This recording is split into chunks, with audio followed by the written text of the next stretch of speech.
नमस्कार, सत श्री अकाल, आदाब। मेरे तमाम भाई-बहन जो इस चैनल पर नए हैं और पहले से जुड़े हुए हैं, आप सबका मैं स्वागत करता हूँ। जैसा कि आप सभी जानते हैं कि पिछले कई समय से हम गुरु ग्रंथ साहिब रिसर्च सेंटर पर काम कर रहे थे, जो काम अभी हमारा मुकम्मल हो चुका है। और जिस काम की वजह से कई ज़्यादा दिक्कतें आई, बहुत कुछ हुआ। लेकिन वर्तमान समय में एक परिस्थिति ऐसी आई कि हमें गुरु ग्रंथ साहिब के रिसर्च सेंटर के जो हमने फैसले लिए थे कि हम गुरबाणी लाइव करेंगे। आने वाले टाइम में पूरा गुरु ग्रंथ साहिब को हम एक्सप्लेन करेंगे एक नए अंदाज में, नए समय के हिसाब से। क्योंकि आज का जो समय है, इस समय परिस्थिति के आधार पर हमें गुरु ग्रंथ साहिब के उन टीकाओं को सामने रखना चाहिए, जिन टीकाओं के माध्यम से जो मॉडर्न तकनीक है, एजुकेशन सिस्टम है, या फिर जो हमारा आज के दौर का जो हमारा नया यूथ है, वो ये समझ सके कि गुरु ग्रंथ साहिब का असल सिद्धांत, असल मैसेज मानवता और विश्व धर्म के लिए क्या है। क्या गुरु ग्रंथ साहिब हमें एक मानवता और पूरे विश्व को एक रखने में कारगर सिद्धांत देता है या नहीं? इन्हीं सब विषयों पर हम बात करेंगे। और लगातार हम देख रहे हैं कि जैसे अलग-अलग टीकाकार हमारे पास अब तक रहे हैं, उन टीकाकारों ने लगभग गुरु ग्रंथ साहिब के लगभग 12 या 14 मेन टीकाएँ की। जपजी साहिब की लगभग 500 टीकाएँ उन्होंने की। परिणाम स्वरूप ये निकलता है कि आज 2025 में 100 साल पहले किया गया गुरु ग्रंथ साहिब का जो ट्रांसलेशन है, टीका है, वो कारगर नहीं हो रहा। जिसके मामले में मैंने कई ऐसे जो व्यक्ति रहे हैं, जैसे कि एसजीपीसी है, शिरोमणि गुरुद्वारा प्रबंधक कमेटी, दिल्ली मैनेजमेंट, या कई टकसालें या संप्रदाय, और नानकसरिये, निर्मले, मैंने कईयों से संपर्क किया। सिख मिशनरियों से भी मैंने बात की थी। लेकिन इन लोगों ने अपने अपने पक्ष रहे, लेकिन मुझे मौका इसलिए नहीं दिया गया क्योंकि मैं हिंदी भाषाई थे, और दूसरे और भी बहुत कारण रहे हैं। खैर छोड़िए, मैं उन बातों पर ना जाऊं। मैंने पूरा गुरु ग्रंथ साहिब का टीका किया। जिस गुरु ग्रंथ साहिब का सटीक को मैंने तैयार किया था, उसकी अलग अलग पोथियां बनाने के लिए मेरे पास फाइनेंशियली बजट बहुत ज़्यादा कम था, जिसकी बदौलत मैं उसको कभी सामने नहीं रख पाया। लेकिन समय दरमियान कुछ ऐसे अपने भाई लोग आए हैं जो अमेरिका से हैं या कनाडा से हैं या इंडिया के हैं, अलग अलग जगह से हैं। उन्होंने मेरा सहयोग दिया और आज गुरु ग्रंथ साहिब रिसर्च सेंटर बनकर तैयार हुई। फैसला ये लिया गया कि अब हम श्री गुरु ग्रंथ साहिब की पहले पन्ने से लेकर 1430 पन्ने तक, यानी कि कुछ लोग रागमाला को मानते हैं, कुछ नहीं मानते हैं, हम इन पूरे का 1430 पन्नों का पूरा एक सीधा, सटीक, आसान और वैज्ञानिक और फिलॉसफी साइकोलॉजी के आधार पर पूरा टीका आपके सामने लाइव टेलीकास्ट के माध्यम से रखेंगे, जिससे कि आपको किसी भी संप्रदाय, किसी भी डेरा या किसी भी बाबा या चोले वाले या किसी के पास जाने की आवश्यकता नहीं है। अपने घर बैठे संपूर्ण गुरु ग्रंथ साहिब का अनुवाद सीखें, फ्री ऑफ कॉस्ट। कोई पैसा नहीं है, कोई कुछ नहीं है, आपको एंजॉय करना है सीखने में, अपने जीवन को अंडरस्टैंड करने में। इसीलिए पाखंडियों से बचो। जातिवाद, धर्मवाद, रूढ़िवाद, कट्टरवाद, राष्ट्रवाद इत्यादि किसी भी प्रकार के जो भेदभाव हैं, इनसे दूर होइए। गुरु ग्रंथ साहिब का जो एक्चुअल सिद्धांत है, इसको अपने जीवन में लागू कीजिए। चलो, ज्यादा समय को हम जाया ना करें। बेटर ऑप्शन ये होगा कि हम गुरु ग्रंथ साहिब की जो टीका हमने की हुई है, जो हमने गुरु ग्रंथ साहिब की व्याख्या की हुई है, उसके हम आप लोगों के साथ शेयर करें, जिससे कि आप लोगों को समझ में आए कि गुरु ग्रंथ साहिब का असल सिद्धांत क्या रहा है। गुरु ग्रंथ साहिब का जो एक्चुअल मानवता के लिए जो सिद्धांत था वो क्या था। गुरु ग्रंथ साहिब पर 10 गुरुओं ने जो अपनी अपनी मेहनतें की हैं, या फिर जो 35 लोग इसमें मौजूद हैं जो अलग अलग जाति, वर्ण, धर्म इत्यादि मान्यताओं से थे, उन्होंने अपनी क्या भूमिका निभाई, जिसके कारण आज जो वर्तमान समय में अपने आप को सिख कह रहा है, उस व्यक्ति ने कट्टरवादी, रूढ़िवादी, भेदभाव करने की जो अपनी क्षमताएं, अपनी सोच रखी है, जिससे गुरु ग्रंथ साहिब का एक्चुअल सिद्धांत खतरे में जा रहा है, टूट रहा है और बर्बाद हो रहा है। इसीलिए हम किसी भी संप्रदाय, ऑर्गेनाइजेशन या फिर किसी भी सिस्टम के अकॉर्डिंग काम नहीं कर सकते। हम वही बोलेंगे जो गुरुवाणी या गुरु ग्रंथ साहिब का सिद्धांत होगा, जिसको वर्ल्ड रिलीजन, फिलोसॉफी और साइकोलॉजी के आधार पर आपके सामने रखा जाएगा। उम्मीद करता हूं आज के बाद लगातार डेली 8 बजे से हमारा लाइव शुरू होगा, जो आप अपने घर, ऑफिस या बाहर किसी भी स्थान पर आप मौजूद है, वहां से आप देखें, पढ़ें, सुने, विचारें और अपने गुरबाणी को आप समझें, अपने जीवन में उतार कर एक बेहतरीन मनुष्य बनकर अपने जीवन में किसी भी प्रकार का द्वेष या भेदभाव से अपने आप को दूर रखें और वंचित करें इन अपवित्र और अकल्पनीय पाखंडवादी मानसिकताओं से। चलिए हम शुरू करते हैं। पन्ना नंबर 1। अब कई मेरे भाई बहन हैं, मैं जब पन्ना बोलता हूं या पेज नंबर बोलता हूं तो उनको दुख होता है। उनका कहना है कि ये गुरु साहिब के अंग हैं, ये पन्ना नहीं है।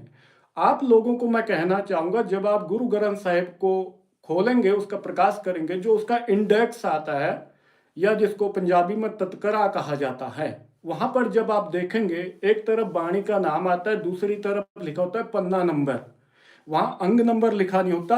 अंग बोलने की प्रथा जो चलाई है वो सिख धर्म के कुछ रूढ़िवादी लोगों ने चलाई थी, बल्कि इन 6 गुरुओं ने, जिनकी बाणी इसमें दर्ज है, इन्होंने कभी भी अंग नंबर नहीं बोला था। यानी कि अगर हम गुरु गोविंद सिंह तक आए तो उन्होंने भी अंग नंबर नहीं बोला था, सिर्फ पन्ना नंबर ही बोला गया है। लेकिन हम उन रूढ़िवादी सोचों से निकलकर हम गुरबाणी को जाने, समझे और आगे बढ़े। शुरू करते हैं जपजी साहिब से और अंत लेकर चलेंगे हम 1430 रागमाला तक। रागमाला को आप मानते हैं तो ठीक, नहीं मानते हैं तो ठीक, लेकिन फिलहाल मौजूदा समय में जब तक अकाल तख्त में सरबत खालसा इसका फैसला नहीं करता है कि रागमाला को गुरु ग्रंथ साहिब से हटाना है या रखना है, तब तक हमें रागमाला छापनी अनिवार्य होती है। रागमाला पढ़ने या ना पढ़ने का आपका अपना फैसला होता है। इसीलिए मेरा फर्ज बनता है मैं 1429 पन्नों का टीका जो मैंने किया वो आपको बताऊं, साथ ही साथ 1430 नंबर पर जो रागमाला है मैं उसे भी आपको सुनाऊं। आइए शुरू करते हैं। गुरु ग्रंथ साहिब रिसर्च सेंटर की तरफ से मेरी एक छोटी सी सेवा, आप सबका प्यार, मोहब्बत, आशीर्वाद की वजह से आज मैं इस काम को शुरू कर रहा हूं। शुरू करते हैं गुरु ग्रंथ साहिब का टीका। उम्मीद करता हूं आप समझेंगे, विचारेंगे और वीडियो ज्यादा से ज्यादा शेयर करेंगे और चैनल सब्सक्राइब करने के बाद अपने बच्चों, रिश्तेदारों इत्यादि को गुरबाणी के साथ जोड़ेंगे। जब हम पढ़ते हैं श्री गुरु ग्रंथ साहिब में, इसमें हमें सबसे पहले जपजी साहिब मिलती है, यानी कि जप बाणी मिलती है, फिर सोदर है, सोपुरख है, फिर सोहिला है, श्री राग है, राग माज है, गौड़ी, आशा, गुजरी, देवगंधारी इत्यादि बहुत जी हैं। अब हम शुरू करते हैं जपजी साहिब से। कहते हैं गुरु साहिब, एक ओंकार सतनाम कर्ता पुरख निर्भव निर्वैर अकाल मूरत अजूनी सैभंग गुर प्रसाद। मेरी बोली शैली हिंदी इसलिए है क्योंकि ज्यादा से ज्यादा लोग हिंदी भाषा को समझते हैं और हिंदी भाषा के माध्यम से हम गुरबाणी को बहुत आसानी से एक्सप्लेन कर सकते हैं और अंडरस्टैंड कर सकते हैं। इसीलिए मैं हिंदी ज्यादा बोलता हूं। कहते हैं कि गुरु ग्रंथ साहिब में जो प्रमाण दिया गया, एक ओंकार, क्या कहा गया है, जो एक यानी कि एक ओंकार जिसका नाम है, जिसकी अलग अलग ख्यातियों से हम उसको अलग अलग प्रसिद्धियों, उपकरणों, उपरामों इत्यादि से उसको हम जानते हैं। हम जिसको परमात्मा भी बोलते हैं, सतनाम भी बोलते हैं, ओंकार भी बोलते हैं, अलग अलग राम, रहीम, अल्लाह, करम इत्यादि, बहुत ज्यादा विट्ठल या ठाकुर नाम भी देते हैं। कहते हैं कि जो ईश्वर है वो सर्वव्यापी, वो सिर्फ एक है। एक क्यों है? क्योंकि जितनी भी श्रेणियां हैं, जितने भी शरीर हैं, जितने भी अलग अलग जीव मात्र जो धारणाएं हैं, इन सभी का जो जीवन है उसी एक से चलता है। सबसे पहली चीज हमें यह देखनी है कि गुरु साहिब ने जो हमें सिद्धांत दिया है, एक का मतलब यह दिया गया है कि संपूर्ण जो अस्तित्व है, संपूर्ण जो अस्तित्व है वो सिर्फ एक ही धारा से चलता है और एक ही धारा पर आगे व्यवस्थित है, जो विकासशील है और विकासशील हमेशा रहेगा। कहते हैं कि सत्य नाम, सत्य जिसका नाम है, हालांकि सत्य का कोई नाम नहीं होता। जितने भी नाम होते हैं वो सत्य से आधारित होते हैं, लेकिन सत्य के कोई नाम नहीं होते। लेकिन हम एक प्रख्यान के आधार पर कह सकते हैं कि वो सत्य है, सत्य रूपी जो हो उसी को हम उसका नाम दे देते हैं। जैसे आपने कहा पत्थर, मिट्टी, वृक्ष, पहाड़, आकाश, अग्नि, अनल, आप कोई भी नाम दे सकते हैं। वो सभी में वही विद्युत, वही ऊर्जा, वही परमात्मा, वही अस्तित्व समाहित है, जिससे इन पांच तत्वों से मेरा शरीर, आपका शरीर, कोई भी वस्तु बनी हुई है। ये संपूर्ण का जो योग है ये उसी पांच घनत्व से बना हुआ है। उसी विद्युत के तीन तीन समीकरण, इलेक्ट्रॉन, प्रोटॉन, न्यूट्रॉन, यानी कि क्वांटा से बना हुआ है। आप कह सकते हैं हिंदू फिलॉसफी के अकॉर्डिंग ब्रह्मा विष्णु महेश जिससे बने हम उसे ओंकार कहते हैं, उसे हम ओम कहते हैं। यही बात यहां पर कही गई है।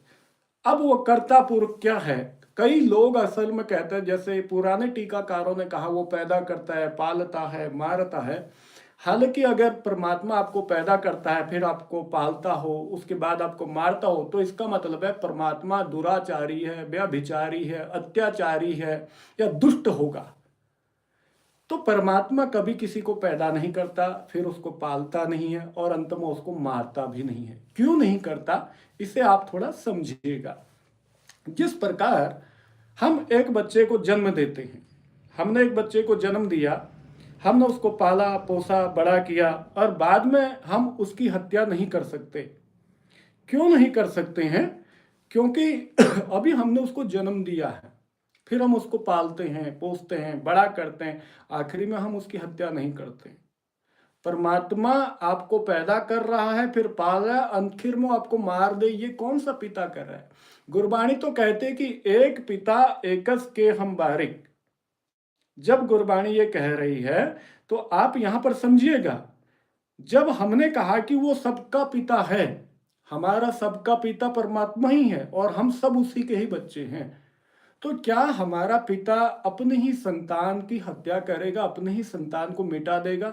ऐसा कभी स्वाभाविक नहीं है। अगर कोई पिता अपने ही संतान की हत्या कर देता हो तो उसे आप पिता कभी ना कहेंगे, उसे आप हमेशा हत्यारा या फिर आतंकवादी या अनेक अनेक या दुराचारी नाम से जानेंगे। उसको आप कभी सर्वशक्तिमान नहीं कहेंगे। जो अपने स्वार्थ के लिए तुम्हें जन्म देता हो, स्वार्थ पूरे होने के बाद आपकी हत्या कर देता हो, उसे आप क्या कहेंगे? क्या उसे आप पिता कहेंगे? ऐसा कभी नहीं। तब कहते हैं, अब फिर वो कर्ता पुरुष का मतलब क्या होता है? क्योंकि जितने भी नाम हैं वो अनाम है, मनुष्य के दिए द्वारा जो दिए गए जो उपराम जो शब्द विश्लेषण हैं, उससे उन मंतव्यों को हम कहते हैं कि हमने उसको कोई संज्ञा दी। इसीलिए हमने कहा कि जितने भी नाम हैं उसी के हैं। सत्य में समाहित जो कुछ भी है वो सत्य ही कहलाया जाएगा। यानी कि अग्नि से जो कुछ भी बना है उसे वापस अग्नि का ही समीकरण कहा जाएगा, उससे कोई दूसरा समीकरण नहीं दिया जा सकता। जैसे विद्युत से जो कुछ चीज निर्मित होती है उसको विद्युत ही कहा जाता है। हालांकि आप उसको वैकल्पिक तौर पर आप उसको पदार्थ कह दें, मिट्टी कह दें, पहाड़ कह दें, मनुष्य कह दें, पशु या वृक्ष या पत्थर, कुछ भी नाम दे सकते हैं, लेकिन गहराई से जानने पर हमें ये पता लगता है कि ये सब कुछ जिसे मैं कुछ अलग अलग नाम दे रहा हूं, जैसे हमने कहा पंखा है, बल्ब है, गाड़ी है, घोड़ा है, बैल है, हमने नाम तो इनको वैकल्पिक दे दिए, लेकिन हकीकत ये है कि सब कुछ जो है वो एक ही है, वो विद्युत ही है। इस चीज को समझना अनिवार्य था। इसीलिए कहा जितने भी नाम हैं उन सभी में जो समाहित होकर भी जो अनाम हो उसी को हम सत्य कहते हैं। इसलिए हम ईश्वर को नानक कहते हैं, उसे सतनाम। इसलिए नहीं कहा गया कि उस ईश्वर का नाम सत्य है। अगर ईश्वर का नाम सत्य है तो मेरा नाम भी सत्य है, आपका नाम भी सत्य है, पत्थरों का नाम भी सत्य है, इस आकाश का नाम भी सत्य है, चांद और सूर्य का नाम भी सत्य है। असत्य तो कुछ है ही नहीं। क्यों कहा गया है इस उपराम को, इसको समझना हमें आवश्यक था। लेकिन हमने सिर्फ अपने जो यथार्थ को देखने की जो शैली है उसके माध्यम से सत्य को जानने की कभी कोशिश नहीं की, इसलिए हमने उसको अलग अलग नाम, संज्ञाएं इत्यादि देने की क्रियाएं रखी हैं। इसलिए कहते हैं कि वो सतनाम है। आगे कहते हैं कि वो कर्ता पुरुष। मैंने कहा कि वो पैदा भी नहीं करता, पालता भी नहीं और मारता भी नहीं। लेकिन गुरु ग्रंथ साहिब के टीकाकार पिछले 200 सालों से, 300 सालों से जितने भी हुए हैं, उन सारे के सारे गुरु ग्रंथ साहिब के टीकाकारों ने एक बात पर जोर दिया कि परमात्मा पैदा करता है, पालता है और मारता है। हालांकि ये बिल्कुल झूठ है, बकवास है, इसका कोई भी लेना देना सत्य से नहीं है। तो फिर परमात्मा क्या करता है? ये कर्ता पुरुष का मतलब क्या होगा? ये थोड़ा सोचने वाली बात है। इसका मायने बनेगा जो ज्ञान शक्ति, इच्छा शक्ति और क्रिया शक्ति से परिपूर्ण होकर भी इन तीनों से परे मौजूद हो, उसे हम कर्ता पुरुष कहते हैं।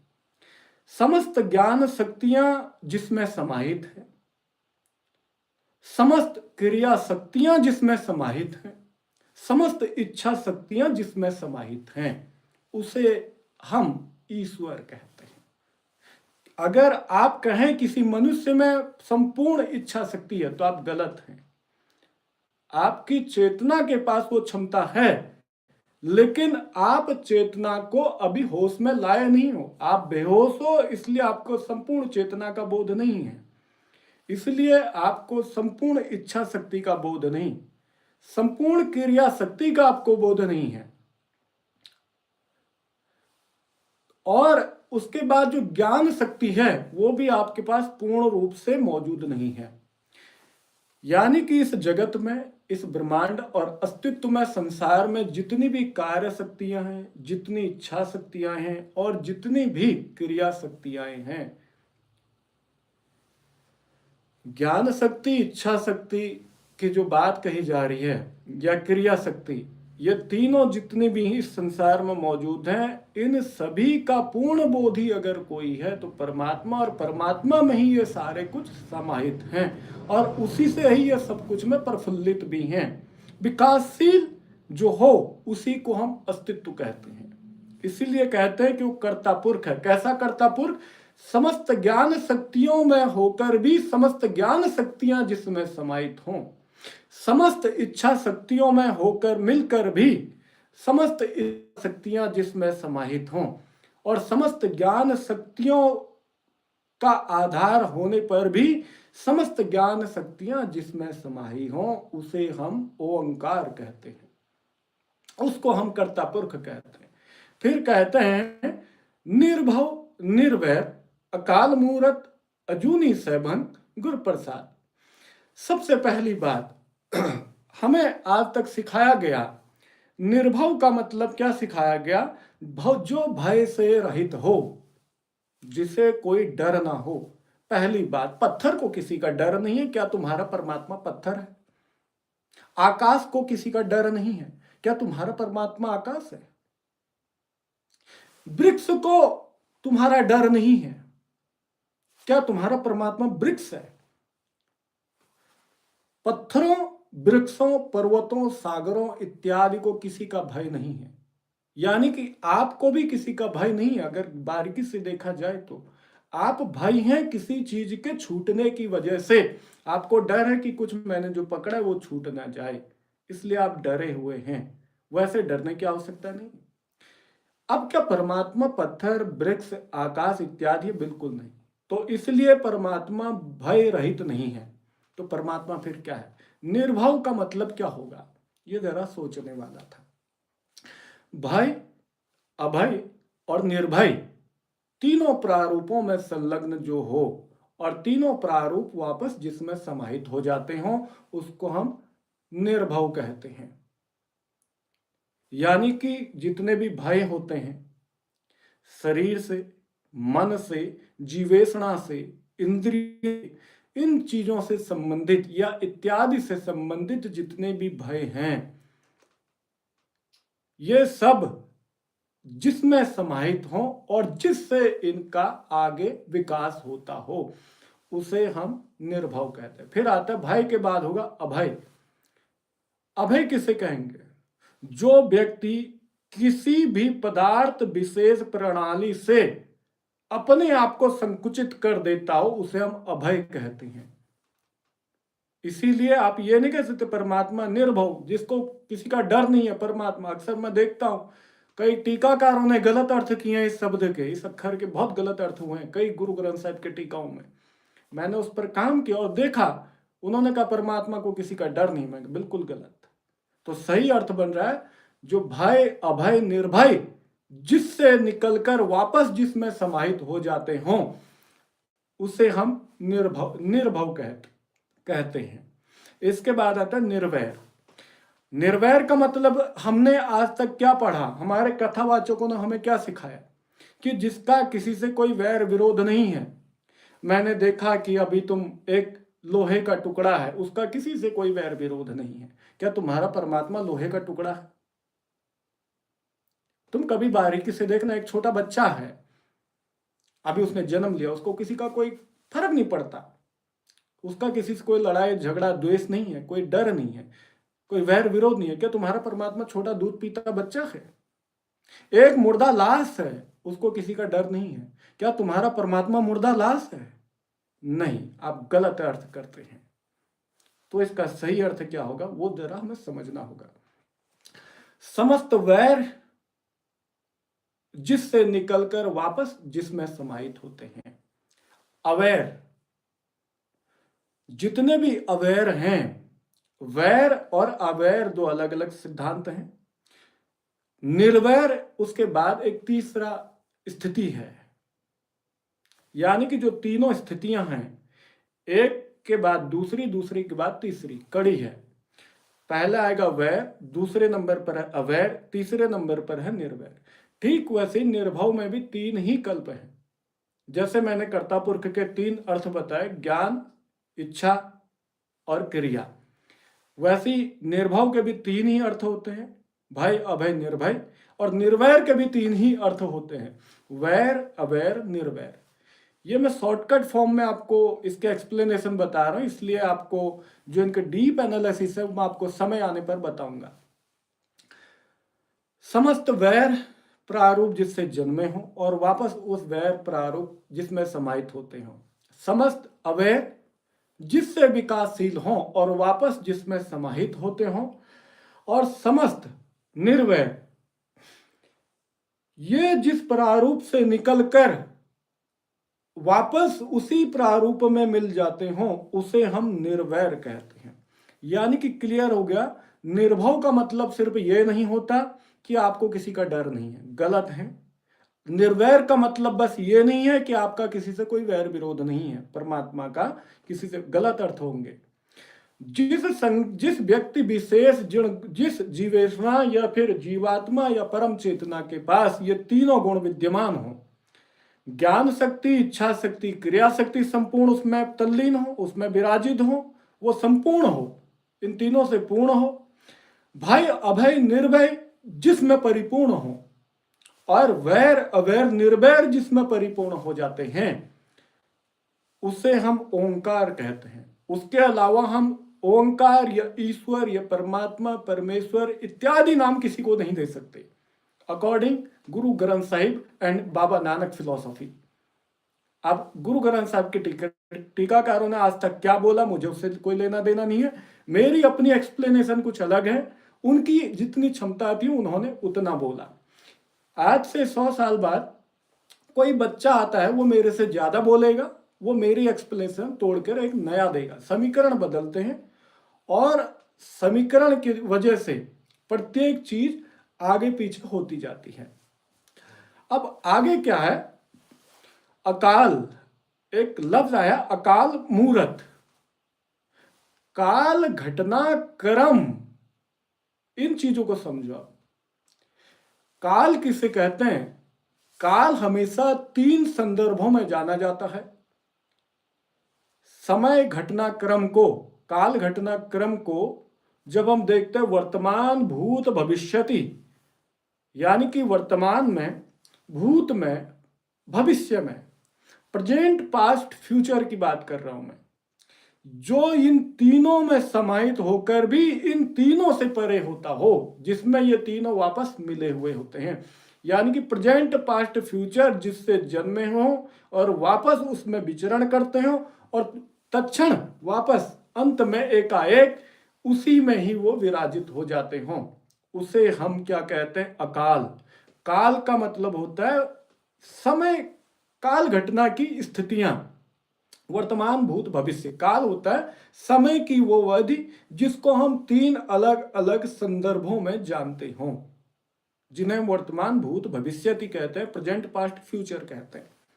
अकाल उसे कहते हैं जिसमें काल घटनाक्रम समाहित हो जाते हैं, काल घटनाक्रम जिससे निकले हों और वापस उसमें समाहित हों, और हालांकि वो आधारभूत होकर भी उसी में ही चल रहे हों, उसे हम अकाल कहते हैं। मूर्त शब्द बड़ा कीमती है।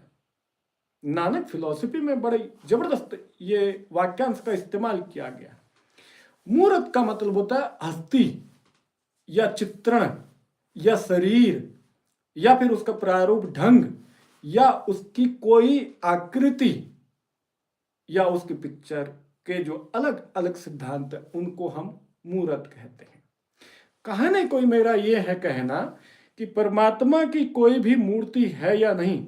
अब काल घटना क्रम के दरमियान जितनी भी मूर्तियां हैं, जितने भी शरीर हैं, जितने भी प्रारूप हों, चाहे पत्थर हो, वृक्ष हो, पशु हो, मनुष्य हो, या फिर पक्षी हो, या फिर वो पानी हो, अग्नि हो, आपके जूता चप्पल हो, या वो फिर कोई भी ऐसे स्टेरॉइड हो या आकाशीय पिंड हो, जो कुछ भी आकार हैं, समस्त स्वयं में मूर्तियां होती हैं, आकृतियां हैं। इसीलिए जितनी भी ये आकृतियां, ये सारी की सारी परमात्मा की हैं। इस चीज को आपने समझना है।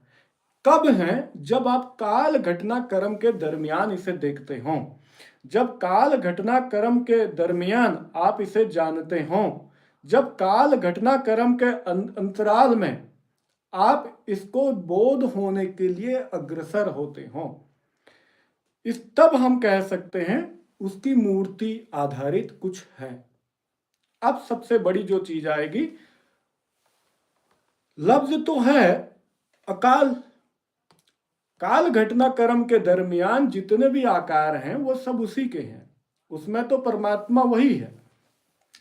लेकिन जब देखा जाता है तो देखने में हमें क्या मिलता है कि जितने भी काल घटना क्रम के बावजूद, यानी कि काल घटना क्रम जिस चीज में समाहित होता है उसकी कोई मूर्ति या उसकी कोई आकृति या उसकी कोई चित्रकारी या उसका कुछ भी आकार नहीं है।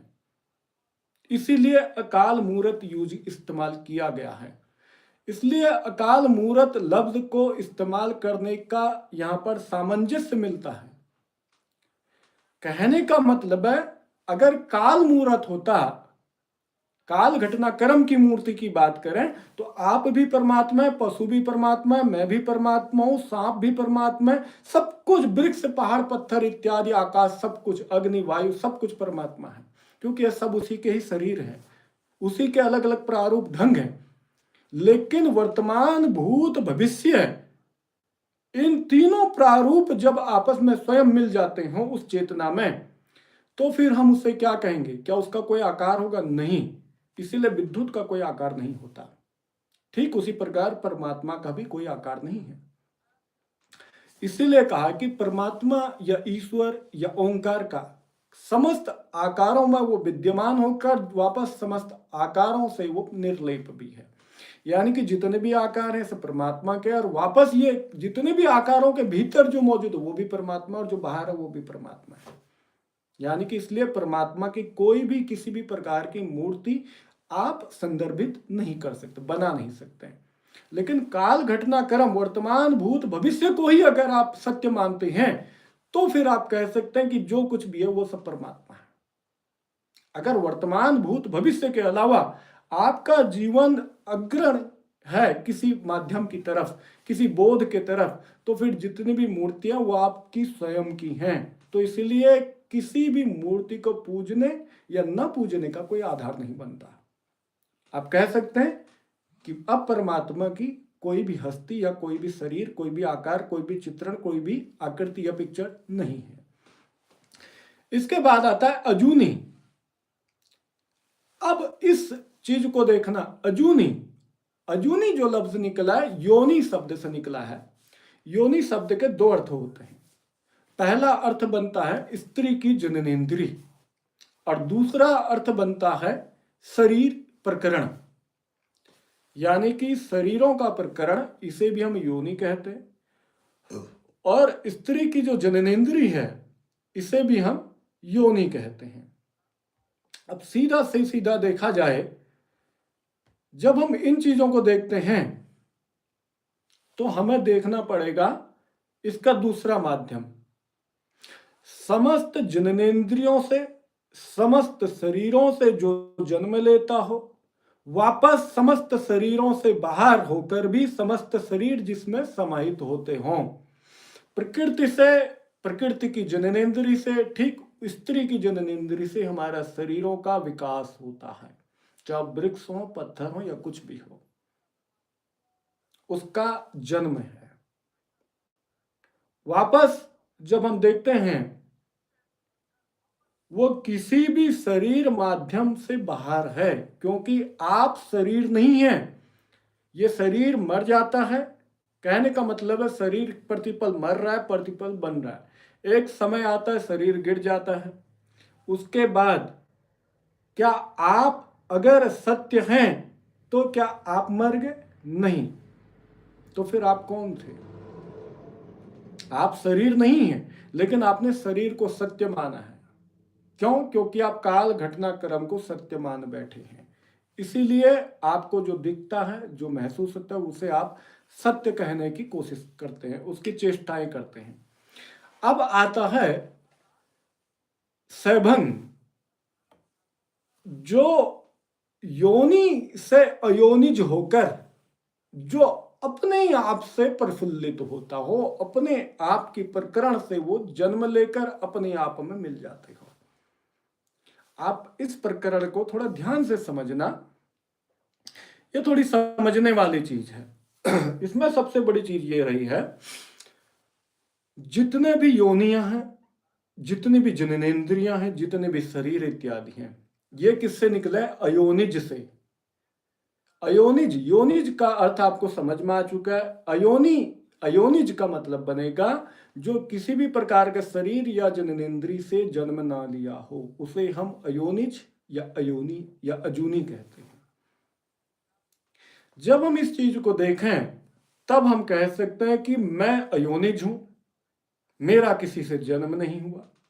क्योंकि जन्म हुआ है तो शरीर का शरीर से हुआ है, और इन शरीरों का जन्म प्रकृति के 5 तत्वों से हुआ है, 26 पदार्थ के गुणों से हुआ है, हमारी 6 इंद्रियों से हुआ है, मन के 11 तलों से हुआ है, आत्मा के 3 भेदों से हुआ है, और आत्मा के 3 अलग अलग जो व्यवस्थाएं हैं उनके प्रारूप से शरीर कार्य कर रहा है। इसीलिए मैं अयोनिज हूं, मैं ही अस्तित्व हूं, मैं ही परमात्मा हूं, मैं ही सत्य हूं, मैं ही लाश मुर्दा हूं, मैं ही शमशान हूं, तो मैं ही कब्रस्तान हूं। अब आप ये कह सकते हैं जब आपको इसका बोध हो। नानक आपको यहां ले जा रहे हैं, इसीलिए मैंने कहा इस जीवन में कोई भी चीज हो उसको ना पकड़ना की चेष्टा करना, ना उसको छोड़ने की चेष्टा करना। ना तो कुछ पकड़ने लायक है, ना कुछ छोड़ने लायक। फिर कहते हैं सैभंग, स्वयं भू यात से, स्वयं अपने आप से, भू धरा, धरा क्या है? शरीर, यात प्रकरण, समस्त जितने भी शरीर हैं ये मेरे ही शरीर के हिस्से हैं। जितनी भी पृथ्वियां हैं, जितने आकाश हैं, जितने भी ग्रह नक्षत्र हैं, ये सब मेरे ही अलग अलग आधार हैं। इनको मैं कह सकता हूं कि पृथ्वी, चांद, मंगल, शनि, बृहस्पति इत्यादि में और मेरे शरीर में कोई भेद नहीं है। हमारे शरीर जिन तत्वों से बने हैं, हमारे जीवन की यात्रा जिन तत्वों जिन आधारों से हुई है, उन्हीं से ही हमारा सब कुछ चलता या चलायमान होता है। इसीलिए कहते हैं जो कुछ भी जन्म लेता है स्वयं से ले रहा है, और स्वयं में ही हम समाहित हैं। सत्य भी मैं हूं, असत्य भी मैं हूं, चोर भी मैं हूं तो साहूकार भी मैं हूं। अगर मैं ही शरीर हूं तो मैं ही एक जिंदा लाश हूं। मैं ही शमशान में जलने वाली अगर मुर्दा हूं, मुर्दा एक शरीर हूं, तो कब्रस्तान में दफन एक शरीर भी मैं हूं। अगर कोई मरने वाला है तो वो भी मैं हूं, अगर कोई जन्म ले रहा है तो वो भी मैं हूं। जिस समय आपको ऐसा बोध हो तब आप कहना कि मैं अयोनिज होकर स्वयंभू याद अपने आप के प्रकरण से उपलब्ध हो चुका हूं। किसको? ओंकार को, क्योंकि मैं ही ओंकार था, यह अस्तित्व ओंकार था जिसका मुझे अभी बोध नहीं है। मैं भुला चुका हूं स्वयं को, स्वयं से, स्वयं के प्रकरण से, स्वयं के आधारभूत अपनी अपनी मान्यताओं के आधार से, अपने जीवेषणा, अपनी इंद्रियों की प्रबल जो क्षमताएं थी उनको मैंने सत्य माना। वर्तमान, भूत, भविष्य की जो कुछ भी अलग अलग उपलब्धि थी उनको मैंने सत्य माना, जिसकी वजह से मैंने स्वयं को जानने की चेष्टा नहीं की, जिसकी वजह से मैं स्वयं को जान ना सका। आप इस चीज को समझिएगा। अब बात क्या होती है, इसको थोड़ा हमें और भी ध्यान से समझना है। कहते हैं कि गुरु प्रसाद। अब गुरु कौन है? गुरु उसे कहा जाता है जो आपको मृत्यु से पार कर दे, जो आपको मृत्यु उपलब्ध करा दे। मृत्यु का आधार क्या है? मृत्यु हम उसे कहते हैं जब हम किसी चीज को पकड़ लें और वापस हम उस शरीर या किसी भी चीज पदार्थ को पकड़ने मात्र से उसे हम सत्य कहने की कोशिश करते हैं। उसी चीज को अगर हमने सत्य मान लिया तो फिर हम क्या करते हैं? हम कभी भी अपने स्वयं के उपराम को जान नहीं पाते। यानी कि जो आपको मृत्यु उपलब्ध कराई वह गुरु है। जो आपको कहे कि मुझे पकड़ो, मुझे पूजो, मेरे आधार से, मेरे कहने मात्र से आप जियो, मेरे कहने मात्र से आप मर जाओ, तो वो गुरु नहीं, वो जरूर पाखंडी हो सकता है, वो व्यापारी हो सकता है। और ऐसे गुरु अक्सर हमारे समाज में बहुत ज्यादा मिलते हैं। आप देखो ना, हिंदुओं में भी मिलेंगे, मुसलमानों में मिलेंगे, सिखों में मिलेंगे, ईसाइयों में मिलेंगे, बुद्धों में मिलेंगे, जैनों में मिलेंगे, पारसी और यहूदियों में मिलेंगे। कहां देखोगे? सब जगह ऐसे हजारों पाखंडी मिलेंगे आपको, जो आपको अपने शरीर के साथ जोड़ने की कोशिश करेंगे, जो तुम्हें किसी किताब, शास्त्र, ग्रंथ, मान्यता, धारणा या फिर अलग अलग सिद्धांतों से जोड़ने की कोशिश करते। वो कहते पकड़ लो और तुम मर जाओ, आत्महत्या कर लो, लेकिन स्वयं को मत जानना, सत्य को मत जानना। ऐसे लोगों से दूर रहें। क्यों? आपकी यात्रा ये लोग नहीं है। आपकी यात्रा आप स्वयं के बोध से अस्तित्व को जानने की यात्रा है। इस चीज को आप समझिएगा। जो ऐसे ज्ञान का बोध तुम्हें कराए उसे हम गुरु कहते हैं।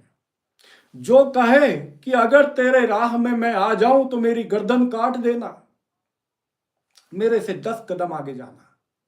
गुरु कभी अपने शिष्य को अपने पीछे नहीं छोड़ता, अपने बराबर खड़े नहीं होने देता, अपने से धक्के मारकर आगे भगाता है। कहता तू आगे जा, मेरी इंतजार करने की कोई आवश्यकता नहीं, मेरे को रुकने की आवश्यकता नहीं है। इसीलिए नानक ने कहा गुर। नानक जैसा व्यक्ति इतने अद्भुत हैं, वो तुम्हें यह नहीं कहते कि मुझे पकड़ो। क्यों कहेंगे? क्योंकि नानक जानते हैं स्वयं को पकड़ने मात्र से हजारों डेरे बन जाएंगे, हजारों पाखंड खुल जाएंगे। स्वयं को पकड़ने मात्र से हजारों ग्रंथ लिखे जा सकते हैं, जिन ग्रंथों की लाशों को आज लोग पूजने लगे हैं, और उन ग्रंथों के नाम पर आज व्यापार ही व्यापार मिलता है। तो किसी धर्म ग्रंथ, शास्त्र, किताब को पूजने की क्या आवश्यकता है? क्या किसी ग्रंथ, शास्त्र, किताब या किसी भी धार्मिक स्थान को पूजने मात्र से क्या आप सत्य को उपलब्ध हो जाएंगे? बिल्कुल नहीं हो सकते। आपको मोहम्मद, कृष्ण, नानक या फिर जीसस को पूजने की आवश्यकता नहीं है। आप उनके बताए उस सिद्धांत को अपने जीवन में उतार दें, आप सत्य को उपलब्ध हो जाएंगे। आप स्वयं से सर्वत्र की तरफ भागें, अपने आप से पूरा अस्तित्व को जाने, आप सत्य को जान जाएंगे। लेकिन किसी किताब को पूजने से, किसी मंदिर, मस्जिद, चर्च, गुरुद्वारे को पूजने से आप कभी सत्य को उपलब्ध नहीं हो सकते, सत्य को जान नहीं सकते। आप किसी नानक, किसी कबीर, किसी फरीद, किसी रविदास या किसी मोहम्मद या फिर उसके बाद कृष्ण या जीसस, बुद्ध, महावीर को पूजने से आप सत्य को उपलब्ध नहीं हो सकते हैं। यही गुरबाणी कहती है, अजूनी मैं अयोनिस हूं, तो मैंने अपने शरीर को सत्य क्यों माना? आपको कोई कह दे तू मुर्दा लाश है, तुम कह दे तो मैं मर गया, मैं मुर्दा लाश हूं। कोई तुम्हें कुछ नाम से बुला लेते, तुम उसको अपने आप को वो समझ बैठते हो, अपने आप को वही मान बैठते हो। ऐसे हमारे पास पागलपन है। गुरबाणी जो कहती है तुम तो अयोनिज हो, अशरीरी हो, तुम शरीर नहीं हो, लेकिन शरीर तुम्हारा ही विकास है। शरीर आपसे अलग नहीं है, शरीर आपका ही विकास है, लेकिन शरीर ही पूर्ण सत्य नहीं है। जो शरीर के भीतर से जो बोलता हो, सुनता हो, देखता हो, समस्त स्मृतियों को अपने साथ रखता हो, वो आप हैं। उसी को तो ओंकार कहते हैं। वही तो यह अस्तित्व है जिससे ये सब कुछ चल रहा है। जो ऐसे ज्ञान को तुम्हें देता हो तो जाहिर सी बात है वो तुम्हें किसी भी चीज, किसी भी धारणा, किसी सिद्धांत, किसी मान्यता को पकड़ने की बात ना कहेगा। ऐसे नानक कहते हैं कि वो गुरु है। और तो ऐसा गुरु कौन हो सकता है? ये अस्तित्व है, ये प्रकृति है, यही मेरा गुरु है। इसी से ही मुझे बोध होता है, क्योंकि मेरा शरीर भी इससे चलायमान है। मेरे इस शरीर के भीतर से जो मैं बोल रहा हूं, जो इस शरीर के भीतर से आप सुन रहे हैं, यह भी यही अस्तित्व है, कोई फर्क नहीं। इसी बोध को जो अवगत कराए उसको हम गुरु कहते हैं।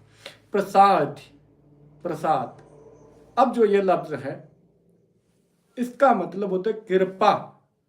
आमतौर पर सिख कथावाचकों के आधार पर या जिन लोगों ने गुरु ग्रंथ साहिब का टीका किया है उन लोगों के आधार पर इसे कहा जाता है कृपा। लेकिन मेरे देखे प्रसाद का मतलब कृपा नहीं है, यह बिल्कुल गलत अर्थ है। मेरे देखे, मैं ये नहीं कहता कि कोई टीकाकार गलत है, मैं किसी का नाम नहीं ले रहा, कोई कथावाचक का मैं नाम नहीं ले रहा, लेकिन मेरा अपना दृष्टिकोण कहता है प्रसाद का मतलब कृपा नहीं है, क्योंकि जो कृपा करने वाला होगा वो अकृपा भी कर सकता है।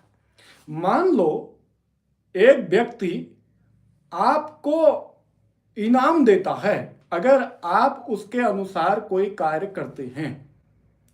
जिस दिन आप उस व्यक्ति के अनुसार कोई कार्य नहीं करेंगे तो व्यक्ति आपको इनाम नहीं देगा, वो आपको दंड भी दे सकता है, तो वो अकृपालु भी हो जाएगा।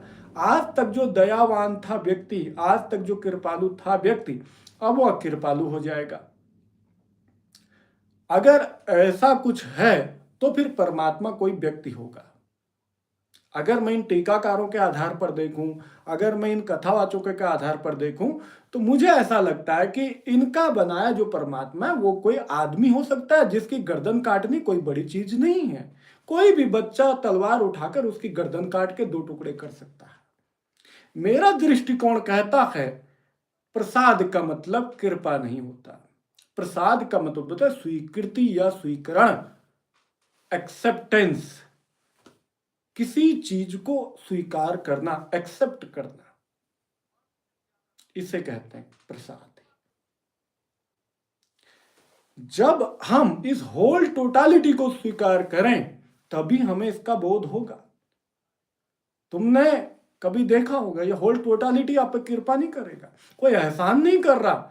अगर आप भूखे रहते हैं तो आपको कभी ये नहीं कहेगा तू भूखा क्यों रहा। अगर आप पेट भर के खाते हैं तो आपको कभी ये नहीं कहेगा कि पेट भर के क्यों खा रहे हो। अगर आप लिमिट से ज्यादा खाना खाते हैं तो आपको ये नहीं कहेगा कि तुमने ज्यादा क्यों खाया। होल टोटालिटी कभी कोई भेदभाव नहीं करती है। होल टोटालिटी किसी भी प्रकार का मतभेद नहीं करती है। इसीलिए जो इस टोटालिटी को स्वीकार करता हो वही व्यक्ति इस होल टोटालिटी के जो सूत्र हैं उनको जान सकता है। इस होल टोटालिटी के जो सूत्र हैं उनको उपलब्ध हो सकता है और स्वयं कह सकता है कि मैं ही सर्वत्र हूं, मैं ही ओंकार हूं।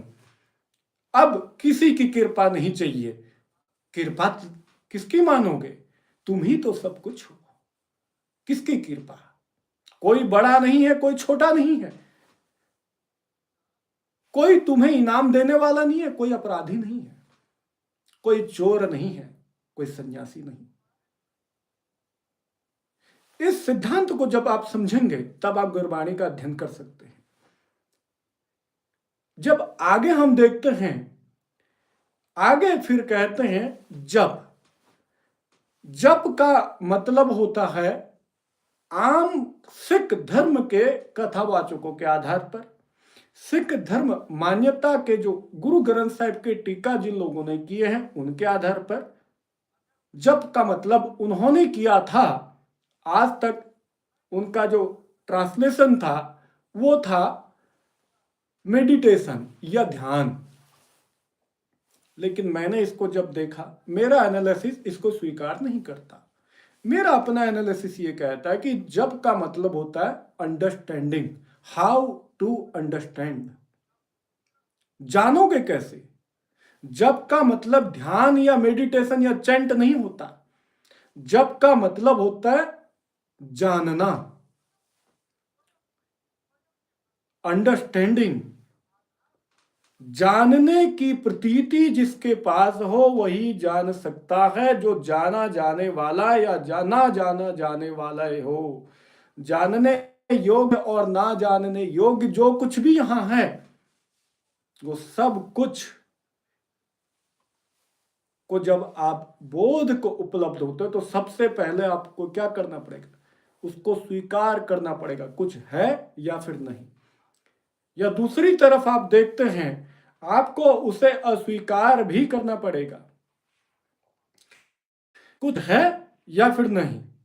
जब आप इन चीजों में चलते हैं तब आपको मालूम पड़ता है कि एक्चुअल सिद्धांत क्या था, एक्चुअल सिद्धांत क्या है।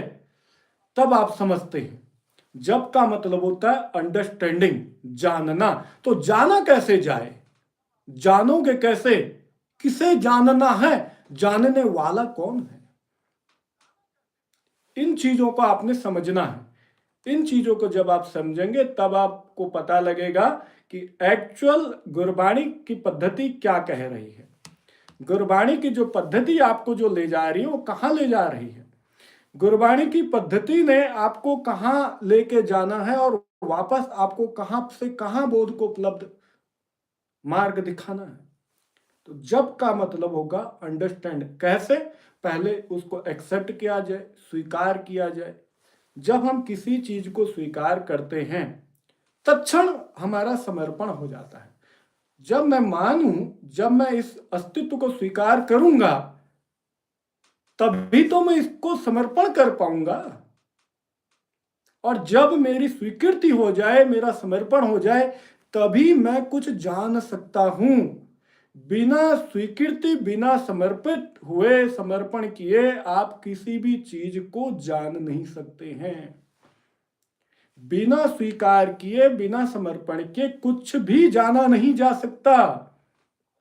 अगर आप गुरबाणी भी अगर समझना चाहते हैं, आप गुरु ग्रंथ साहिब को भी जानना चाहते हैं, तो आपको पहले गुरु ग्रंथ को स्वीकार करना पड़ेगा कि हाँ, गुरु ग्रंथ साहिब नाम का कोई ग्रंथ है। फिर आपको यह स्वीकार करना पड़ेगा कि इसके अंदर कोई गुरबाणी है। यह आपको स्वीकार करना पड़ेगा। यह आपने स्वीकार हो गया, परफेक्ट। अब आपको समर्पण करना पड़ेगा। अब जब स्वीकृति आप कर चुके हैं कि यह गुरबाणी है, अब आपका जो समर्पण है वो समर्पण के माध्यम से, समर्पण क्या होगा कि आप वहां पर देखेंगे कि मैं क्या कर सकता हूं। जिस प्रकार एक बच्चा अपनी माता के गोद में बैठकर अटखेलियां करता है, ठीक आप उसी प्रकार परमात्मा की गोद में बैठकर अटखेलियां करते हो। अब जब आपका स्वीकृति हो चुकी है, समर्पण हो चुका है, अब आप गुरबाणी समझने जानने में कोई हिचकिचाहट ना रखेंगे। अब आपको गुरबाणी जानने में कोई दिक्कत नहीं आएगी, बहुत आसान हो गया।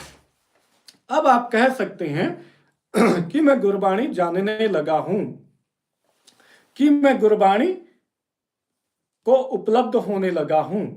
अब आप कह सकते हैं, इससे पहले आप कभी भी गुरबाणी को नहीं जान सकते हैं, गुरबाणी को नहीं समझ सकते, गुरबाणी को आप कभी भी उपलब्ध नहीं हो सकते। सबसे बड़ी चीज, इसके बाद क्या जानने की, क्या स्वीकार करने की बात कर रहे हैं नानक। बाबा नानक की फिलॉसफी थोड़ा अद्भुत है, जो समझने योग्य थी, लेकिन हमने समझने की कोशिश नहीं की, क्योंकि हमने आज तक हमेशा बाबा नानक के नाम पर व्यापार चलाए। हमने गुरबाणी के नाम पर सिर्फ अलग अलग पाखंड रचाए, लेकिन हमने गुरुद्वारों को पूजा, गुरुद्वारों को बनाया, गुरु ग्रंथ साहिब को पूज लिया, लेकिन गुरु ग्रंथ साहिब का जो सिद्धांत था, उसके अंदर जो मौजूद जो गुरबाणी में सिद्धांत था, वो हमने कभी जानने की कोशिश नहीं की। सबसे बड़ी प्रॉब्लम हमारी यही रही, यही हमारी सबसे बड़ी गलती थी, जिसकी बदौलत हमें आज तक पता ही नहीं लगा कि गुरबाणी हमें कहती क्या है, हम कर क्या रहे हैं, हमें पता ना लगा। जब हम इस चीज को देखें तब हमें मालूम पड़ेगा, आद सच जुगाद सच है भी सच, नानक होसी भी सच। अब जो ये बात कही जा रही है, ये थोड़ी हमें समझनी चाहिए। आद किसे कहते हैं? आद कहते हैं जब काल घटना क्रम न हो, जब काल घटना क्रम वर्तमान भूत भविष्य नहीं था, उससे शुरुआती समय। काल घटना क्रम कब तक नहीं है? जब तक आप अपने माता के गर्भ में शरीर के रूप में मौजूद नहीं है। आपके लिए कोई वर्तमान काल, भूतकाल, भविष्य काल नहीं था।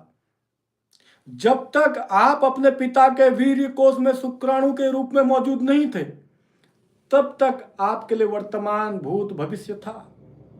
उसके बाद जैसे ही पिता के वीर्य कोश में तुम एक शुक्राणु बन के आए, अपने माता के अंड में तुम मिलने लगे, उसी माता के गर्भ से तुम्हारा शरीर तैयार होता है और वापस उसकी जननेंद्री से तुम्हारा शरीर बाहर प्रकट होता है। तत्क्षण आप देखते हैं वर्तमान भूत भविष्य शुरू हो चुका है। और जिस समय यह शरीर शमशान में चला जाएगा, जल जाएगा या फिर कब्रिस्तान में दफन हो जाएगा, उसके बाद कोई वर्तमान भूत भविष्य नहीं होगा। अब यह शरीर प्रारूप काल घटना क्रम से पहले और काल घटना क्रम के बाद जो कुछ भी है, उसे हम कहते हैं आदि, या फिर आदि का मतलब होता है शुरू भी नहीं अंत भी नहीं, जो दोनों एक है। शुरुआत भी नहीं है, अंत भी नहीं है, उसको हम आदि कहते हैं। आगे क्या कहा जाता है? जुगादि सच, जुगाद सच, आद सच, जुगाद सच। जुगाद कहते हैं काल घटना क्रम के दरमियान। ये देखो बाबा नानक साहब क्या कह रहे हैं, जब आपके पास शरीर नहीं था, उससे पहले, शरीर से पहले आप जो थे, जब शरीर आप नहीं है उससे पहले जो आप हैं, आप सत्य थे। शरीर आपका होने के बावजूद जब आपके पास शरीर है, तब भी आप सत्य हैं, लेकिन आप उस सत्य को भुला चुके हैं। आप शरीर मात्र को, संसार मात्र को सत्य मान बैठे। संसार के भीतर जो हो और शरीर के भीतर जो है, उसको आपका बोध ही नहीं है कि वो है क्या, उसका आपको ख्याल ही नहीं। इसीलिए कहते हैं जुगाद सच, वर्तमान भूत भविष्य में जो कुछ भी है वो भी सत्य है, लेकिन हमारी दृष्टि में अर्ध सत्य और पूर्ण सत्य हो सकता है, लेकिन सत्य सत्य होता, सत्य का कोई भेद नहीं होते हैं। है भी सच।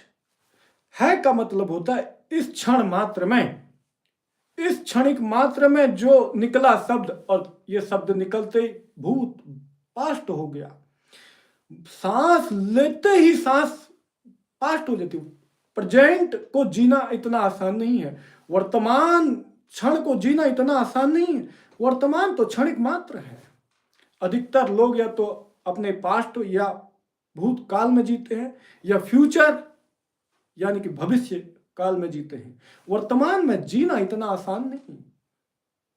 तुम जितने भी धर्मों अनुष्ठानों को पढ़ लो, देखो, उनको फॉलो कर लो, लेकिन आप हमेशा वर्तमान में या फिर वर्तमान में जीने की कोशिश करते हैं लेकिन जी नहीं पाते। तो आप जीते कहां? या तो आप पास्ट में जिएंगे, भूतकाल में जिएंगे, या तो आप भविष्य काल में जीते हैं, फ्यूचर में जीते हैं। वर्तमान में आपका पता ही नहीं है कि आप हैं कहां, आपको होश ही नहीं है। इसी बेहोशी को होश दिलाने के लिए बाबा नानक ने अनंत अकल्पनीय सूत्र दिए। लेकिन हमारे जो कुछ ऐसे व्यक्ति विशेष रहे हैं, उन लोगों ने कभी भी उन सूत्रों को आगे समाज में देने की कोशिश नहीं की, बल्कि उन सूत्रों को समझने के बजाय उन सूत्रों के नाम पर व्यापार बना दिया। कहते हैं कि है भी सच। कौन कहते हैं? नानक। हो उसी भी सच। अब जो अगला क्षण आएगा तब भी वही सत्य होगा। पिछला क्षण मात्र जो गया वो भी सत्य था, अभी जो क्षण मात्र चला ये भी सत्य है, जब जो अगला क्षण मात्र आएगा वो भी सत्य होगा। क्योंकि जो क्षणिक मात्र हैं ये सारे के सारे समय के ही अपने अपने घटनाक्रम है। लेकिन कई लोग कहते हैं प्रेजेंट पास्ट फ्यूचर, इन तीनों को समय बताते हैं। गलत है अर्थ। समय का मतलब प्रेजेंट पास्ट फ्यूचर नहीं होता। समय का मतलब होता है जो कभी ना बदलता हो। समय कभी बदलता नहीं है, समय शाश्वत है। उसी समय को सत्य कहा, उसी समय को प्रेम कहा, उसी समय को ईश्वर कहा, उसको ही आत्मा कहा, उसी को विद्युत कहा, उसी को ऊर्जा कहा। उसकी फॉर्म चेंज होती है। इलेक्ट्रॉन, प्रोटॉन, न्यूट्रॉन आपको अलग अलग दिखते हैं, लेकिन क्वांटा कभी नहीं बदलता। ठीक उसी प्रकार ब्रह्मा विष्णु महेश बदल जाएंगे, लेकिन ओंकार कभी नहीं बदलेगा। ठीक उसी प्रकार काल घटनाक्रम बदलते हैं, समय कभी नहीं बदलता। लेकिन हमारे पास जो लोग हैं वो उन चीज को समझने की कोशिश नहीं करते। तभी तो आज गुरबाणी की हम हत्या करने पर तुले पड़े हैं। व्यापार कर दिया हमने, गुरबाणी को समझे नहीं। गुरु वाणी का मतलब यही था, जो वाक शैली, जो वाक आपको मृत्यु का बोध करा दे उसी को गुरबाणी कहते हैं। जो वाक तुम्हें मृत्यु बोध करा दे उसको गुरबाणी कहा जाएगा। अब वाक कुछ भी हो सकता है।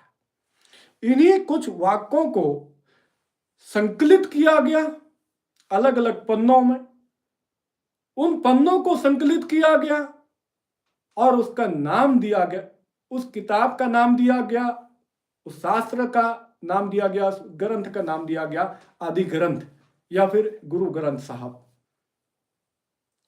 समझने का खेल था पूरा। लेकिन हम लोग करते क्या? हम गुरुद्वारे जाते हैं, गुरु ग्रंथ साहब के आगे मत्था टेक लिया, गोलक में थोड़ा पैसे डाल दिया, अरे परमात्मा को रिश्वत देने लगे।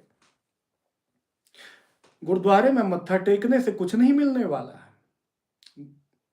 गुरुद्वारों के नाम पर व्यापार करने से कुछ नहीं मिलने वाला। बड़े बड़े कथावाचकों को बुलाने से कुछ नहीं होने वाला। हजारों ग्रंथ मार्केट में उतार देने से कुछ नहीं मिलने वाला। जब तक उस ग्रंथ के भीतर जो मौजूद सिद्धांत है वो आपके पास नहीं है, तो समझ लो आपने जो कुछ भी आज तक मंदिरों, मस्जिदों, चर्चों, गुरुद्वारों में किया, या धर्म ग्रंथों, शास्त्रों, किताबों या फिर अलग अलग बाबाओं के नाम पर किया, वो सब कोरा बकवास कूड़ा कचरा था जिसका तुम्हारे जीवन से कोई लेना देना नहीं है। वो तुम्हारी अपने आप को सांत्वना देने के लिए बहुत मौजूद हो सकता है, जिससे आप अपने आप को सांत्वना दे सकते हैं कि मैंने कुछ किया, हालांकि तुम मुर्दा लाश हो, तुमको ख्याल ही नहीं है कि करना क्या था। नानक साहब कह रहे जो तेरे भीतर है वही सत्य है, वही सत्य तो चारों तरफ है, वही सत्य चोर के घर में भी है, वही सत्य उस सन्यासी के घर में भी है, वही सत्य वेश्या के कोठे पर भी है और वही सत्य धार्मिक स्थानों पर भी है। सत्य में कोई भेद नहीं, लेकिन तुम भेदभाव करते हो। कहते हैं नानक, सोचे सोच न हो वही जे सोची लखवार। नानक साहब के सूत्र बहुत प्यारे रहे, नानक साहब के जो सूत्र हैं बहुत प्यारे रहे हैं। उन सूत्रों को जब हम जानने लगे हमें बहुत कुछ सीखने को मिलता है। उनका जो सूत्र रहा इतना अद्भुत रहा, कहते हैं कि सोचे सोच न होवई जे सोची लखवार, चुपे चुप न होवई जे लाए रहा लिवतार। अब जो ये बात कही गई है इसे हमें थोड़ा समझना चाहिए था। इसे हम जब समझने लगे तब हमें मालूम पड़ेगा कि एक्चुअल में गुरबाणी हमें किस तरफ इंगित कर रही है, इशारा कर रही है, कौन से सिद्धांतों को, कौन से जो पैमाने थे, वो कौन से उपकरण थे, उनकी तरफ भेजती है। इसका बोध हमें होता, लेकिन हमने क्या किया, हमने कभी भी आज तक गुरबाणी को, गुरु ग्रंथ साहिब को या इनके सिद्धांतों को समझने की कोशिश नहीं की। अंजाम ये निकला कि हम आज तक गुरबाणी को समझ ना सके। अंजाम ये निकला कि आज तक हम गुरबाणी को समझने में सक्षम नहीं हो सके। कहते हैं कि सोचे सोच ना हो वही। अक्सर जो पुराने गुरु ग्रंथ साहिब के टीके हो चुके हैं, गुरु ग्रंथ साहिब के जो पुराने अब तक के जो टीके हुए हैं, उनको जब आप देखोगे, पढ़ोगे, तो वहां पर आप क्या देखते हैं, वहां पर आपको देखने को क्या मिलता है, वहां पर आपको देखने को क्या मिलेगा, वो कहेंगे शारीरिक सुचमता। सोचे सोच यानी कि शरीर को शुद्ध करने से, बिल्कुल उनका अपना समझना ठीक था उस समय के हिसाब से, क्योंकि उस समय के लोग थोड़ा दूसरे थे, आज के समय के लोग थोड़े दूसरे हैं। उस समय जिन लोगों ने यह सब किया वो अलग थे, आज के समय में जो लोग हैं उनकी जो जीवन के सिद्धांत हैं वो अलग हैं। क्या कहते हैं, सोच का संबंध शारीरिक शुद्धता से नहीं है, लेकिन हमें आज तक ये सिखाया जाता है कि सोच का मतलब होता है शारीरिक शुद्धता या शारीरिक शुद्धता, जिसका सबसे बड़ा दुष्परिणाम ये निकला, हमें जो व्यक्ति नहा धोकर गुरु ग्रंथ साहिब का पाठ करने लग जाता है हमें वो बड़ा पवित्र मालूम पड़ता है। अगर कोई व्यक्ति बिल्कुल साफ सुथरे कपड़े पहन ले, गले में कृपाण डाल ले, सिर में पगड़ी या दुमाला हो, हाथ में एक माला पकड़ लिया हो, हमें बड़ा धार्मिक मालूम पड़ता है। हालांकि हो सकता हो बड़ा चोर या बलात्कारी हो सकता है, उसकी गारंटी नहीं है, क्योंकि हम लोगों ने शरीर को पकड़ने की कोशिश की, हम लोगों ने बाबा को पकड़ने की कोशिश की, हम लोगों ने अलग अलग गुरुद्वारों को पकड़ने की कोशिश की, हमने धार्मिक स्थानों, जो धार्मिक स्थान मुर्दा घर हैं, हमने उनको पकड़ने की कोशिश की। जिस दिन ये पृथ्वी मिटेगी उस दिन ये पृथ्वी से समस्त जितने अपने आप को धार्मिक स्थान कहते वो सब नष्ट हो जाएंगे। ध्यान देना, जिस समय पृथ्वी नष्ट होगी उस समय कोई परमात्मा इन दुनिया के 43 धर्मों के कोई भी धार्मिक स्थान को नहीं बचा पाएगा। इनका परमात्मा नपुंसक मालूम पड़ेगा उस दिन, क्योंकि वो परमात्मा नकली है। वो बचा ही नहीं सकता किसी मंदिर, मस्जिद, चर्च, गुरुद्वारे या किसी भी सिस्टम को। वो बचा ही नहीं पाएगा क्योंकि नकली होगा और वो भी मरेगा। अब उसका बनाया जो किताब, शास्त्र, ग्रंथ था जिस पर लोगों को बांधा जा रहा था, वो भी मरेगा। अब जो लोग बांधने वाले थे तुमको, वो भी मरेंगे, बचने वाला कुछ नहीं।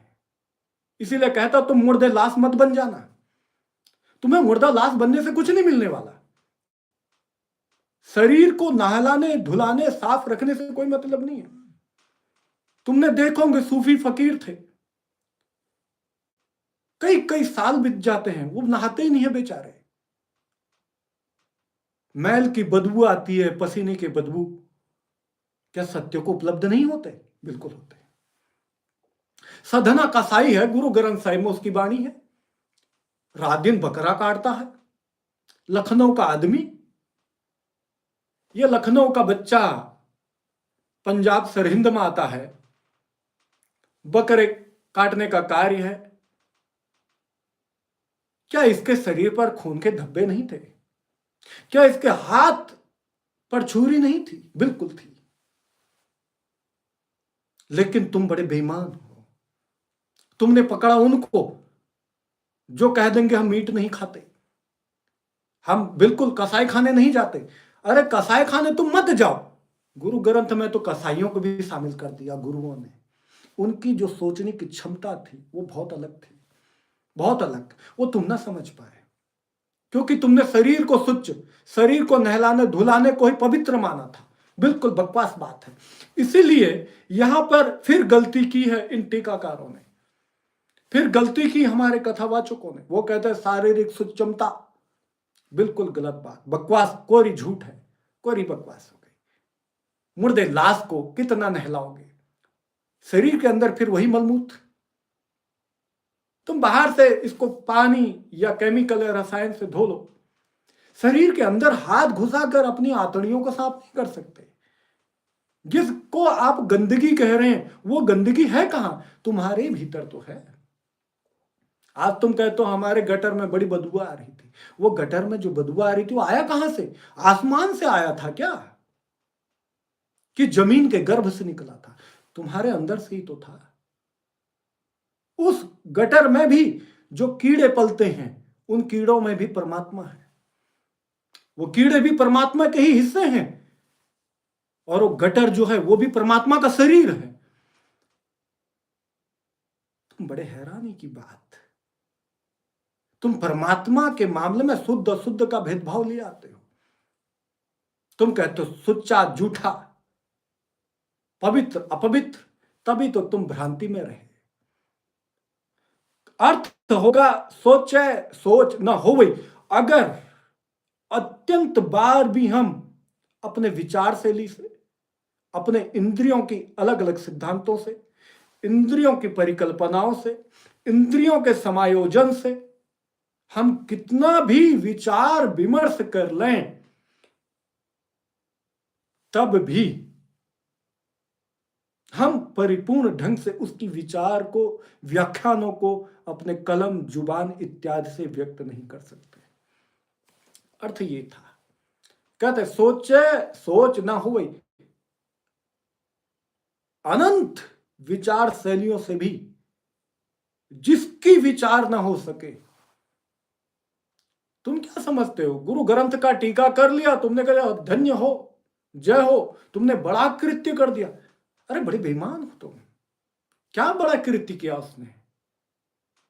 आज मैं अगर कोई गुरु ग्रंथ साहिब का टीका कर रहा हूं तो मैंने कौन सा बड़ा काम किया है? मैंने कोई बड़ा काम नहीं किया। तुम भी कर रहे हो, ये कोई बहुत बड़ी बात नहीं है। क्योंकि मैं जो कुछ बोल रहा हूं ये पूर्ण सत्य नहीं है, ये अर्ध सत्य है। आप जो बोल रहे हैं वो भी पूर्ण सत्य नहीं है, वो भी अर्ध है। नानक, कबीर, मोहम्मद या जीसस या कृष्ण या राम, वो भी जो बोलते वो भी पूर्ण सत्य नहीं बोल सकते। क्योंकि शरीर के प्रकरण से जो कुछ भी यहां होगा वो पूर्ण में पूर्ण को कभी व्यक्त नहीं कर सकता। पूर्ण से पूर्ण को कभी व्यक्त नहीं किया जा सकता। जिस चीज को पूर्णता से व्यक्त किया जाए उसका आकार या उसकी आकृति बनना सुनिश्चित है।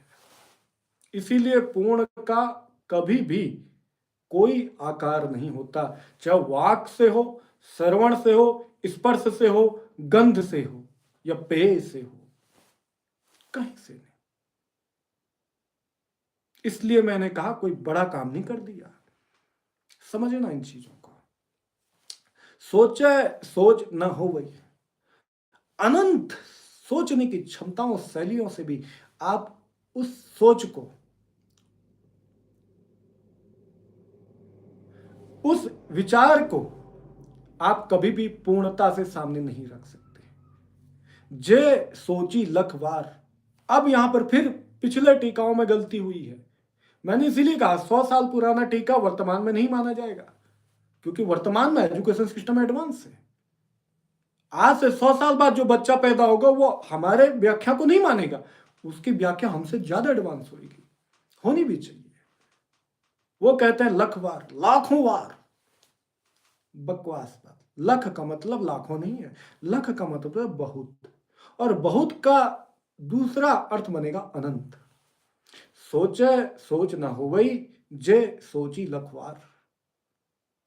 आप कितनी ही सोचने से, विचारने की जो शैलियां हैं, विचार के अलग अलग जो प्राम हैं, इनसे आप कितना भी कुछ भी क्यों नहीं कर लेते, तब भी आप उसकी पूर्ण विचार नहीं कर सकते। न अपनी कलम से, न अपनी जुबान से, न अपने इंद्रियों से, न अपने किसी भी व्यवधान से। किसी भी ग्रंथ में पूर्ण परमात्मा का विचार नहीं मिलेगा। आप हजारों गुरु ग्रंथ पकड़ लो, हजारों कुरान पढ़ लो, हजारों वेद उपनिषद पढ़ लो, हजारों बाइबल पढ़ लो, हजारों कुछ भी पढ़ लो, वहां तुम्हें पूर्ण मिलेगा ही नहीं। पूर्ण को कभी व्यक्त नहीं किया जा सकता। यही परम सत्य है। कहते हैं नानक ने पहले ही कहा, अजूनी सैभंग। अपने आप से जो जान लिया, वही जो जानने का जो बोध उपराम है, वही सब कुछ है। उसके बाद जो आप व्यक्त करेंगे अपने दर्शन से, अपने कलम ज्ञान से, अपने किसी भी शैली से, वो पूर्ण नहीं होगा, वो अर्ध हो जाएगा, गलती हो गई, झूठ हो जाएगा, सत्य सत्य न रहा, मिलावट हो जाएगी। इसलिए कहते हैं जे सोची लखवार। अगर अनंत बार भी आप ऐसे विचार कर लें तब भी पूर्ण नहीं हो सकती। तो इसका मतलब गुरु ग्रंथ साहिब में क्या परमात्मा की पूर्ण व्याख्या है? बिल्कुल नहीं है। लेकिन तुम लोग कहोगे ना जी साडा ग्रंथ सब तो महान ग्रंथ। बिल्कुल बकवास बात कर रहे हैं आप। महान कुछ भी नहीं है, तुच्छ भी कुछ नहीं है, सभी इक्वल है। गुरु ग्रंथ जिस कागज का बना हुआ है, वो कागज बना किससे? प्रकृति से। जो स्याही इसमें चलाई गई किससे आई है? प्रकृति से। तो गुरु ग्रंथ को महान मानोगे कैसे? तो फिर यही दावा तो मुसलमान भी कहेगा, वो कहेगा कुरान महान है। यही दावा हिंदू भी कहेंगे, वो कहेंगे उनके उपनिषद या वेद महान है। यही दावा ईसाइयों में भी आएंगे, वो कहेंगे बाइबल महान। ये पागलपन कब तक चलेगा पृथ्वी पर? ऐसा पागलपन तुम ना रखना।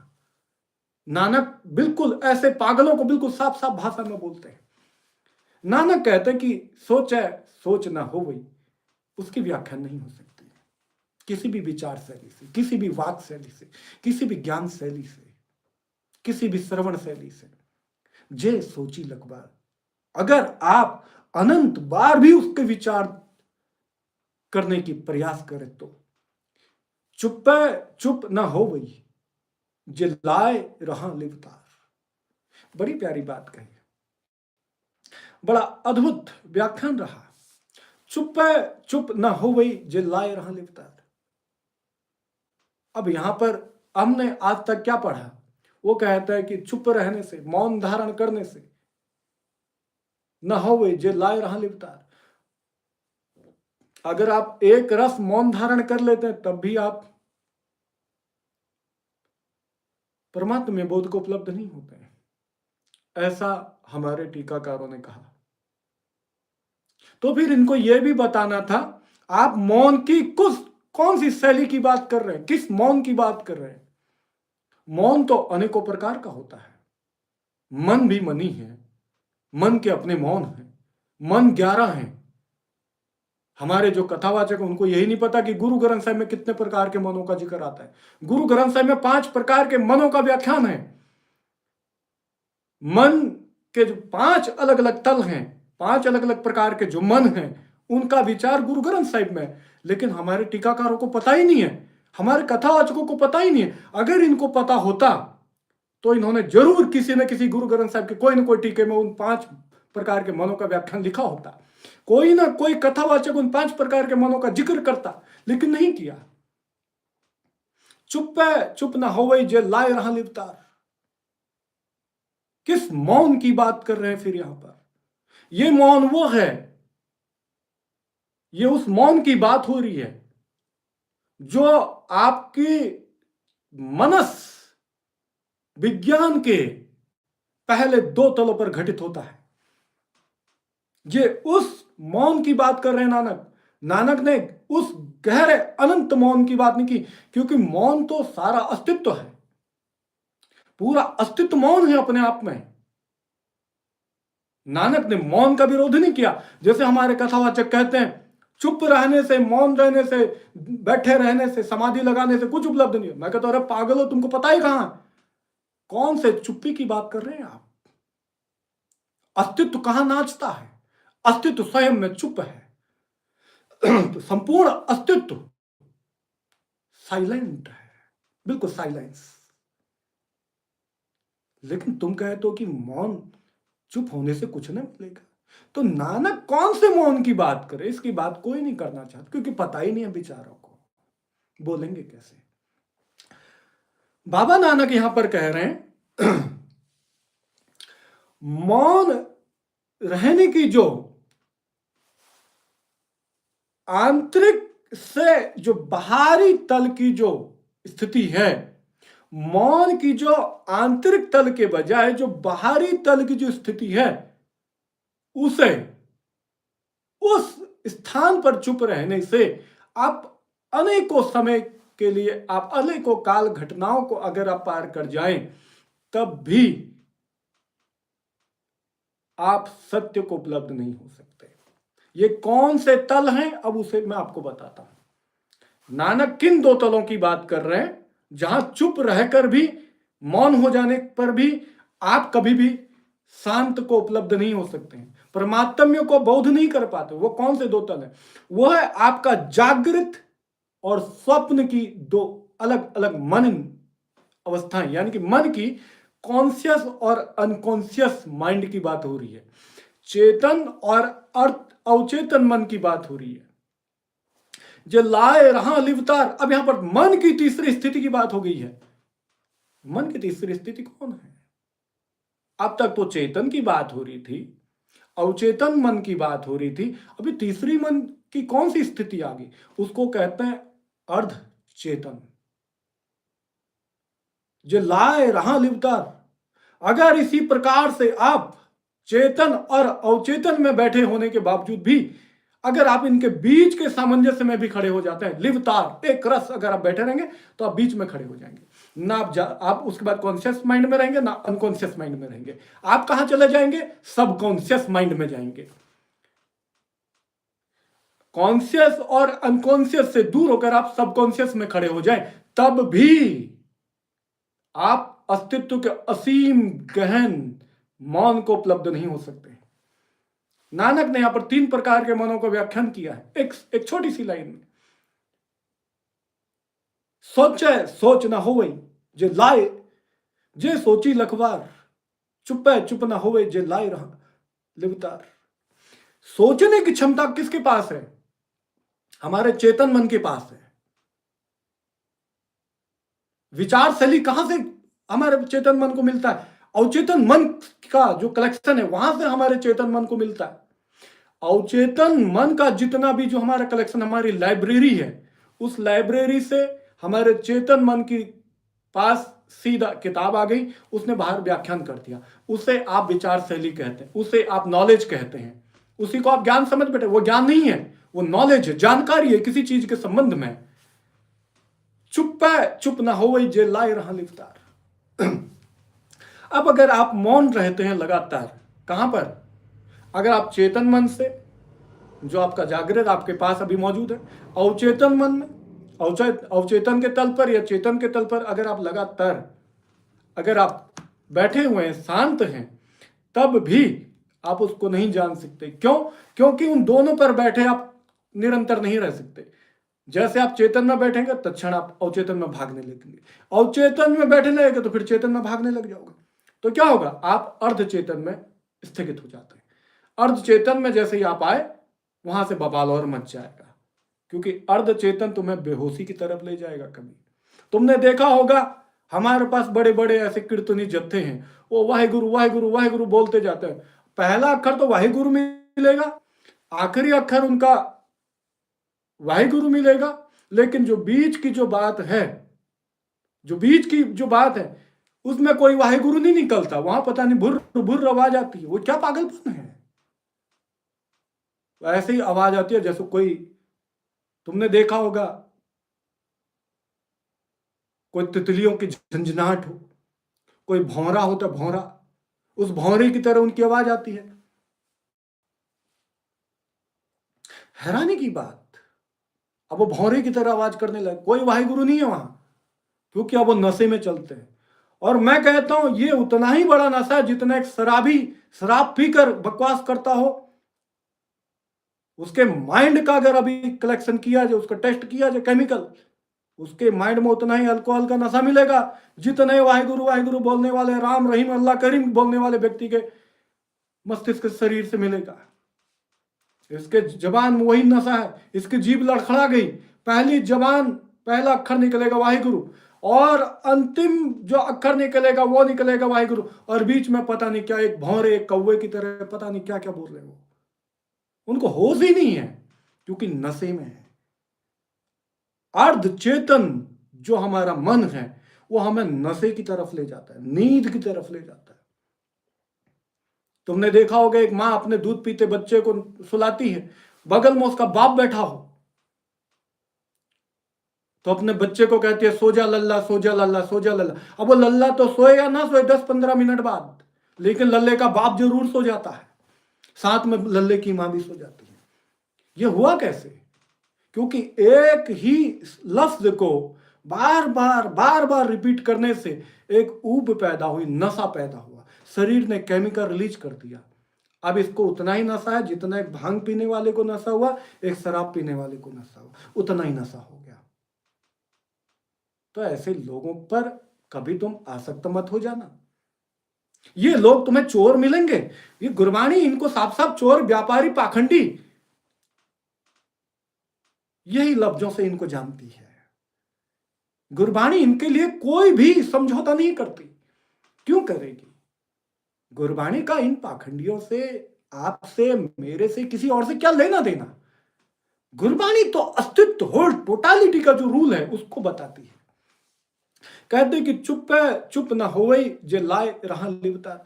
अगर आप चेतन और अवचेतन और अर्धचेतन से एकाकिक रूप से भी अगर आप बैठ जाएं मौन की गहराई की तरफ, तब भी आप अनंत शून्य को उपलब्ध नहीं हो सकते हैं। आप उस शून्य का बोध नहीं कर सकते। क्यों? क्योंकि वहां पर आपकी विचार शैली जन्म लेती है, या तो आप सो जाते हैं, बेहोश हो जाते हैं। फिर कहते हैं भुकिया भूख ना उतरी जे बन्ना पुरिया पहाड़, यानी कि भूखिया भूख ना उतरी जे बन्ना पुरिया भार। कहते हैं कि जितने भी ये व्यक्ति विशेष प्राणी हैं, ये तृष्णा में तल्लीन है। तृष्णा का मतलब होता है भूख, लालसा, जिज्ञासा, आकांक्षा। आकांक्षाएं, जिज्ञासाएं, लालसाएं जिसके पास हों वो इन चीजों से कभी पूरी नहीं होती। किन चीजों से?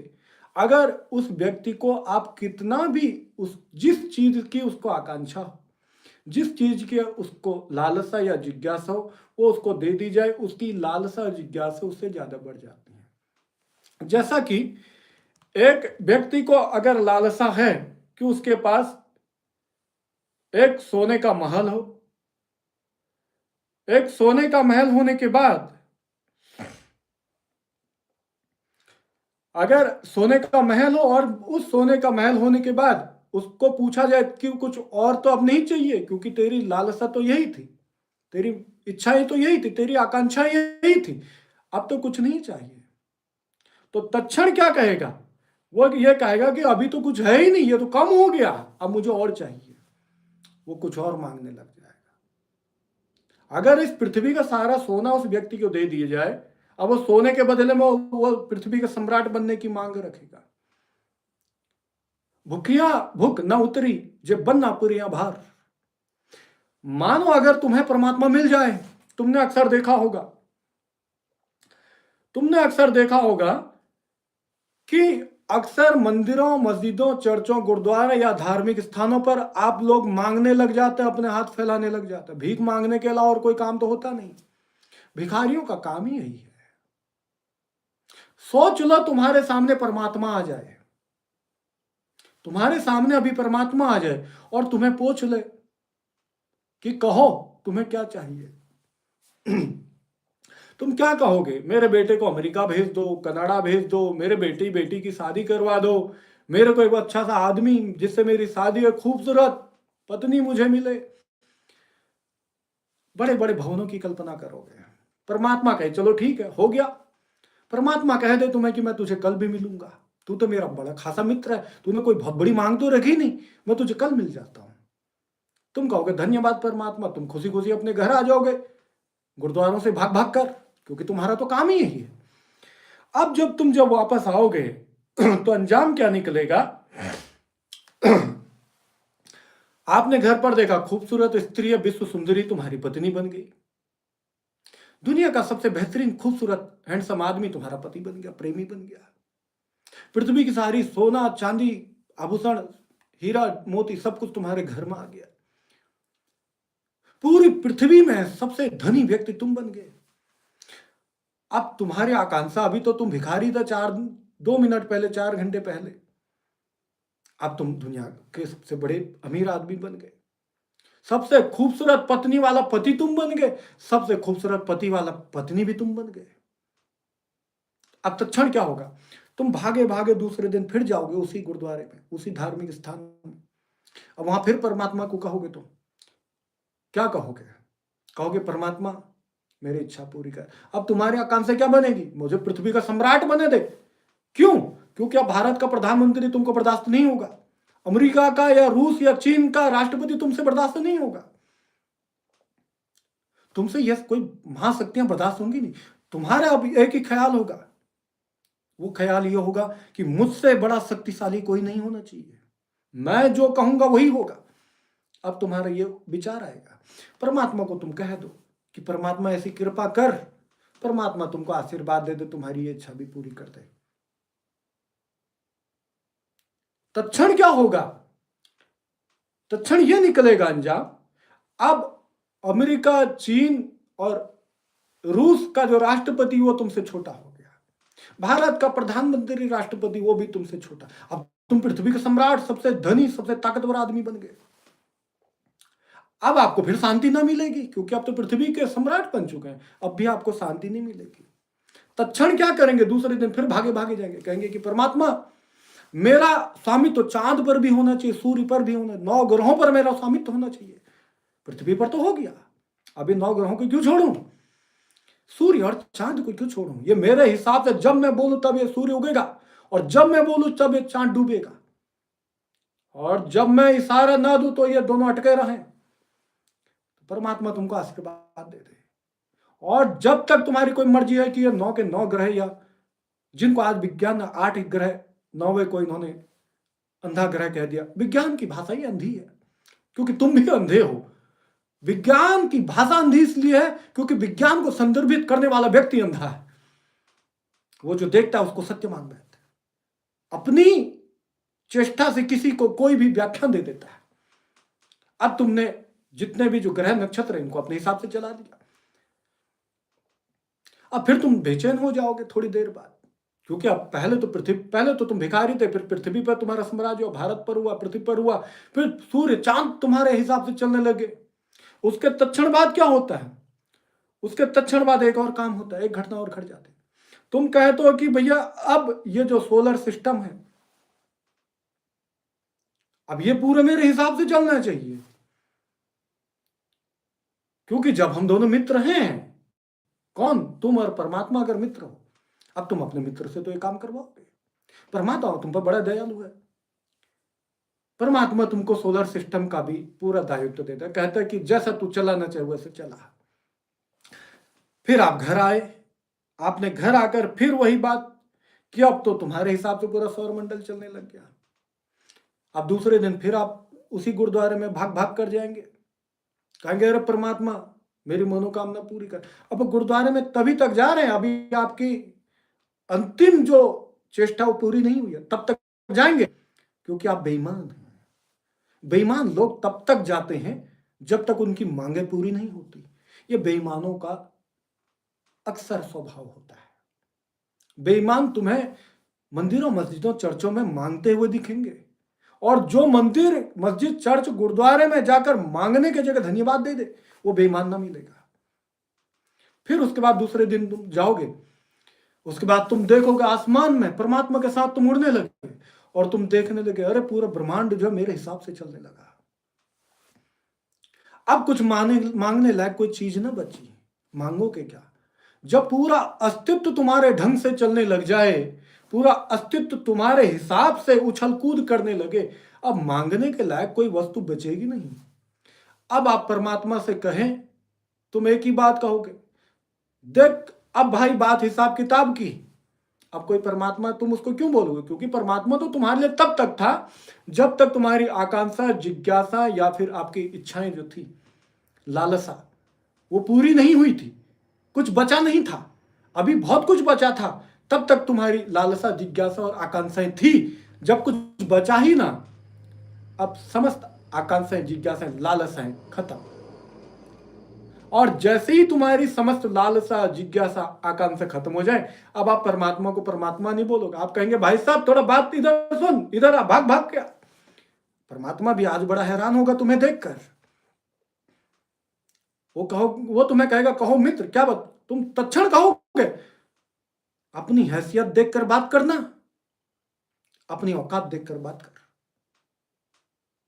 आज तक तुझे मैंने इसलिए पूजा क्योंकि पूरा अस्तित्व तेरे हिसाब से चलता था, इसलिए मैंने तुझे पूजा, तुझे इज्जत दी, तेरे आगे हाथ फैलाए।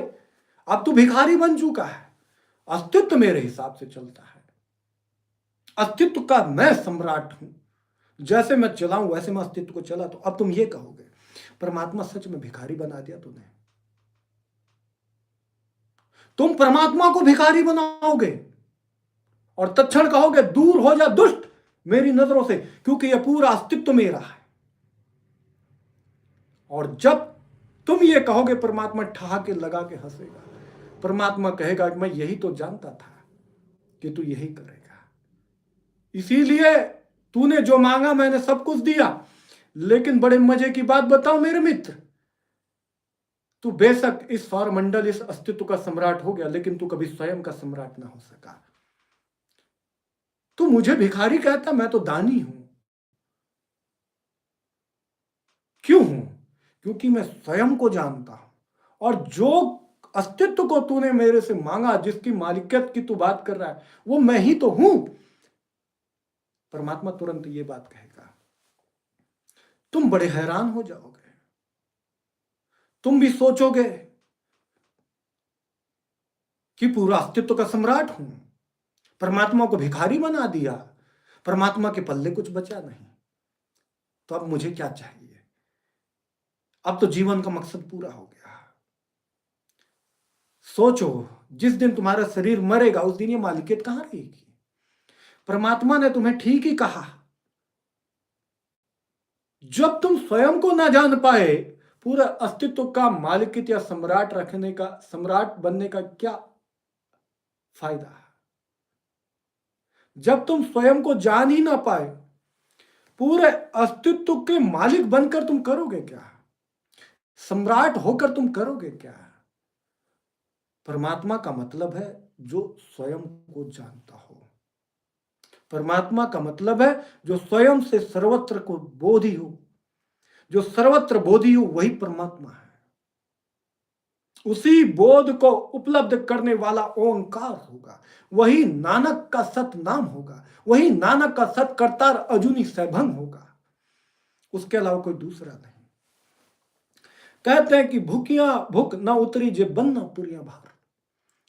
अगर पूरा अस्तित्व भी तुम्हारे को दे दिया जाए, इसकी मालिकियत, तब भी तुम्हारी तृष्णा लालसा जिज्ञासा पूरी ना हो पाए। अब तुम्हारी जिज्ञासा बनी परमात्मा को गुलाम बनाने की, और मैं जानता हूं तुम्हें मौका मिलने की देरी है, तुम्हें मौका मिलने की देरी। तुम परमात्मा को भिखारी बना के रख दोगे, अपने घर में झाड़ू पोछा लगाओगे। वो तो शुक्र है कि अभी तुम्हारी जिज्ञासाएं लालसाएं पूरी नहीं हुई हैं, वरना तुम कसर ना छोड़ोगे। कहते हैं कि सहस सियाण पा लख होए तो एक न चल नाल। यही बात तो अभी परमात्मा ने तुमसे कही। तूने अनेकों चालाकियां दिखाई। तू था तो पहले भिखारी, गुरुद्वारे में आके भीख मांगता था, घर के किसी कोने में पड़ा रहता था। फिर तूने घर परिवार पर मालिकियत, फिर तूने भारत पर, अपने राष्ट्र पर मालिकियत की। उसके बाद तूने जो मालिकियत की, पूरा विश्व पर तूने मालिकियत की, पृथ्वी पर मालिकियत की, फिर तूने ग्रह नक्षत्र पर मालिकियत, फिर तूने पूरा अस्तित्व पर, सौर मंडल पर मालिकियत कर दी। अनेकों चालाकियां दिखाई और अंत में तूने परमात्मा को भिखारी बना दिया। ये तेरे बुद्धि का प्रकरण था, लेकिन परमात्मा भिखारी नहीं। परमात्मा का अर्थ ये रहा, जो स्वयं को जानता हो। स्वयं को जानने वाला ये जानेगा कि मैं ही सर्वत्र हूं। सहस सियाणपा लख हो, इस प्रकार तो अनेकों चतुराइयां चालबाजियां भी क्यों ना दिखा दे। जब भी ये शरीर तेरा झुरझुराने लगेगा, शमशान में राख होएगा या कब्रिस्तान में दफन होगा, उस समय जिस चीज की तू मालिकियत करेगा, जिस चीज की तू लालसाएं रखेगा, जिस चीज की तू जिज्ञासा या आकांक्षाएं रखेगा, वो सब यहीं रह जाएगा। शरीर भी खाक या लाश बनकर यहीं रह जाएगा। कहते ना, सहस सियाणपा लख हो तो एक न चलने नाल। ले जाओगे कैसे? तुम पत्नी को ले जाने की बात करते हो, पत्नी को खाक ले जाओगे? शमशान में तो तुम्हारा शरीर फूंक दिया जाता है, किसे ले जाओगे? एक पानी की बूंद ना ले जा सकते तुम अपने साथ जो तुम्हें यह समाज तुम्हें नाम देता है, तुम्हारे धर्म, तुम्हारे ग्रंथ, तुम्हारे परमात्मा के सिद्धांत पर तुम्हें नाम देता है, तुम इसको नहीं ले जा सकते, तो ले जाओगे क्या? खाक। किव सचियारा होई है, किव कूड़े तुटे पाल। अब कहते हैं नानक, तो फिर सत्य को तुम उपलब्ध होगे कैसे? तुम सत्यनिष्ठ बनोगे कैसे? तुम स्वयं सत्य कैसे हो सकते हो? और कैसे जो तुमने भ्रांति बनाई है। कूड़ है, कूड़ का मतलब होता है झूठ। झूठ का मतलब, बड़े बेईमान लोग हैं हमारे समाज में, उन्होंने झूठ का मतलब ले लिया संसार झूठ है। अगर संसार झूठ है, जो व्यक्ति तुम्हें कहता मिले कभी कि संसार झूठ है, तुरंत उसकी गर्दन काट देना, क्योंकि जो गर्दन है ही नहीं, उसके कटने में डर कैसा? उसका हाथ काट कर अलग कर देना, क्योंकि जो हाथ है ही नहीं, उसके लिए फिक्रमंद होना क्यों? ये पाखंडी लोग संसार को झूठ कहते हैं। किव सचियारा हुई है। सचियारा का मतलब होता है विद्युत के जो गहरे समीकरण हैं, उनको जानने की प्रतीति। इलेक्ट्रॉन प्रोटॉन के बोध के बाद क्वांटा की तरफ अग्रसर होने की यात्रा।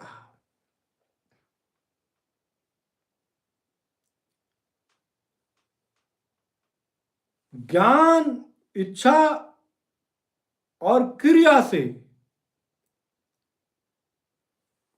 परमात्मा होने की स्थिति, उसका बोध, यह है सचियार। ब्रह्मा विष्णु महेश स्वयं हो जाना। कोई ब्रह्मा विष्णु महेश नहीं है, आप स्वयं ब्रह्मा विष्णु महेश हो जाए, तभी तो आप ओंकार हो पाएंगे। किव कूड़ है तुटे पाल। कूड़, कूड़ का मतलब उन्होंने पंजाबी में लफ्ज, तो कूड़, कूड़ तो लफ्ज बड़ा प्यारा है। असल में ये अवधि में भी कूड़ लफ्ज इस्तेमाल आता है। कूड़ का मतलब होता है झूठ। कि कूड़ है टूटे पाल, टूटे लफ्ज निकला टूटा, टूटने के शब्द से, टूटा लफ्ज से निकला टूटा। पाल, पाल मतलब होता दीवार, झूठ की दीवार। यहां पर फिर अर्थ गलत हुए पुराने टीकाकारों के द्वारा। इन्होंने कहा कि झूठ की दीवार, पहली बात झूठ की कोई दीवार नहीं होती, क्योंकि कोई सत्य की दीवार नहीं मिलती। अगर जब तक सत्य की कोई दीवार ना हो तब तक कोई झूठ की दीवार कैसे हो सकती है? तो फिर झूठ की दीवार, ये नानक साहब झूठ बोल रहे हैं क्या? नानक गलत कैसे बोल सकते हैं? नानक ने बिल्कुल ठीक बोला, तुम्हारे समझने में गलती हुई। नानक कहते हैं कूड़े टूटे पाल, लेकिन तुमने कहा कि झूठ की दीवार, तुम्हारा अर्थ गलत है। कूड़ का मतलब होता है इल्यूजन, भ्रांति या मिथ्या। झूठ नहीं होता, इल्यूजन का मतलब झूठ नहीं होता। इल्यूजन का मतलब होता भ्रांति, जिसे हम सत्य मान बैठे हैं लेकिन पूर्ण तौर पर सत्य नहीं है, जिसे हिंदुओं ने नाम दिया माया। ये इसकी बात हो रही है, इल्यूजन की। लेकिन हमारे जो टीकाकार हैं आज तक उन्होंने एक ही बात लिखी, हमारे कथावाचक ने एक ही बात दोहराई, झूठ की दीवार कि कूड़े टूटे पाल। कैसे झूठ की दीवार टूटेगी? मुझे ऐसा तो मालूम पड़ता है शायद इनके घर में कोई इनके बाप दादा आए हों जिन्होंने झूठ की दीवार खड़ी की हो और कोई हथौड़ा लेकर मारने को वहां भाग रहा हो। अगर झूठ की कोई दीवार होती तो कहीं तो दिखाई पड़ती, लोग कब के तोड़ चुके होते। विज्ञान जितने स्पीड तरक्की करता है वो अब तक झूठ की दीवार तोड़ चुका, वो तुम्हारे सत्य की दीवार भी तोड़ चुका होता है। तो फिर नानक क्या कहना चाहते हैं, क्या कह सकते हैं वो तुम्हें? वो कहना चाह रहे हैं किस प्रकार तुम सत्यनिष्ठ हो सकते हो, किस प्रकार तुम स्वयं सत्य हो सकते हो, और जो तुम्हारे इंद्रियों, तुम्हारे जीवन, तुम्हारे मन के तीन तलों पर जो भ्रांति के अलग अलग जो पर्दे लगे हैं, जो भ्रामक हैं, इनको तुम कैसे उघाड़ सको। उस दीवार का मतलब यह नहीं था कि कोई दीवार खींची है, उस दीवार का मतलब यह था कि एक सिर्फ ऐसा पर्दा जो पर्दा उघाड़ने मात्र योग्य हो। यहां दीवार नहीं है पाल का मतलब, यहां है उघाड़ने योग्य पर्दा। कहते हुक्म रजाई चलना नानक लिखे नाल। हमें आज तक यह पढ़ाया गया हुक्म रजाई, लेकिन यहीं पर ही गलती हुई। रजाई होती ओढ़ने बिछाने वाली, रजाई उस वस्तु को कहा जाता है जिसे आप सोते समय, अपनी नींद लेते समय अपने ऊपर ओढ़ते हैं। जिस बिस्तर को आप ओढ़ते हैं उसे रजाई कहते हैं। हुक्म रजाई चलना नानक लिखिया नाल। लफ्ज था रजा, जेड जेबरा, इससे प्रोनाउंसिएशन था। तुमने JUG जग वाला ज ले लिया, ये तुमने सबसे बड़ी गलती की। लफ्ज फारसी का है, नानक फारसी के बड़े माहिरात थे, फारसी का शब्द था, तुमने रजा शब्द ले लिया। रजा का मतलब कुछ और होता है, ओढ़ने वाली वस्तु। रजा का मतलब क्या होता है उसे समझना होगा। रजा का मतलब यह होता है जो आपके साथ चलायमान स्थिति है वो आपके साथ हो। किसी चीज की स्वीकृति, रजा, जिस चीज को हम स्वीकार करें उसकी स्वीकृति को हम रजा कहते हैं। हुक्म रजाई चलना नानक लिखे ना, कौन कहता है? नानक कहता है। क्या कहते हैं? नानक कहते हैं जो ऐसी रजा है, कौन सी रजा है? जो महाकाय नियम है, जिस महाकाय नियम से ये पूरा होल अस्तित्व चल रहा है, ये होल टोटालिटी जो चल रही है, इसकी बात कर रहे हैं। हुक्म रजाई चलना ये पूरा का पूरी की जो स्वीकृत समर्पित होने की जो ये बोधिसत्व की जो यात्रा है, ये कंटिन्यू चल रही है, एकाएक चल ही रही है, ये चलाईमान है। हुक्म रजाई चलना, नानक कहते हैं लिखिया नाल, ऐसी लेखनी तुम्हारे साथ है। अब ऐसी ऊपर कोई किताब नहीं है जिसमें ऐसा लिखा गया हो। ये लेखनी हमेशा शाश्वत चलाईमान है, निरंतर चलती रहती है। यानी कि जो क्रिया शक्ति, इच्छा शक्ति, ज्ञान शक्ति की जो छोटी छोटी स्मृतियां, छोटी छोटी इकाइयां तुम्हारे साथ हैं, जिससे आप अस्तित्व से लेते हैं और वापस अस्तित्व को दे देते हैं।